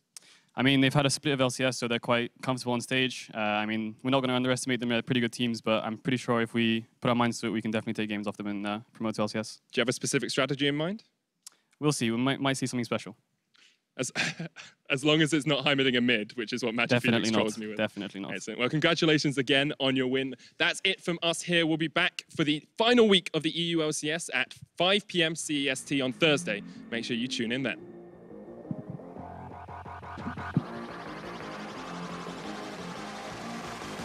For the first game of this best of 5, it's Schalke up against Team RB. Cedrian gets rooted up, and here comes Galio as well. Norscaran secures the first kill. Nice! Nice. Back, here's Memento up towards the top side. Smitty J's been engaged on. Tal and Mujin comboing with the Cataclysm, and they get first blood. One back from Memento, but here comes the Hexag Ultimatum, and it forces Norscaran back. The Cataclysm on for an RB are getting the fight of their lives. Cedrian, he has to hit this. Okay, ready, Tal's dead. Cagel's taking him. The smite comes down and goes to Memento. The steal from Memento. And now RB are going to turn and burn straight on towards Norscaran. They will get 4 kills. We're on to the Summoner's Rift. For the third game of the day, Schalke 04 taking on Team RB. He has to flash away. Here comes Camille. Tal's on his way. The smite. Cagel tries to come in as well, but RB will be able to force Memento. Tal! He's gone on him! Oh, you beauty for first blood. However, Tal's on the backline onto Smitty J. He's already taken out of the fray. Here comes the Cataclysm, the Hemoplague as well. Team RB secure 2 kills, and they want a lot more. The binding actually lands! And they're going to Cataclysm in, but Smitty J. Memento gets onto the backline. That's Cedrian dead, and Upset will rip through Kasing as well. It's a triple for The promotion tournament is on the line, and Schalke are 2-1 up. Upset perhaps looking for it, but he gets knocked up onto tower, and then he gets out of tower, and then he goes back into tower, and he's dead. I don't left. Guys, there! Yeah. Oh my God! Nice! If you can get in. Oh, the charm! Oh my goodness gracious me! That was absolutely beautiful! The shockwave was great, but that does not even matter! A minuscule amount. RB and Kasing, who is left alive. Cagel's not. Mujin jumping around, but Mujin dies as well. And even with a great engage from Team RB, Schalke 04 have taken the fight. And RB crumble. Schalke, they're advancing to the promotion tournament. On their second attempt, Schalke 04 have secured their spot in the promotion tournament.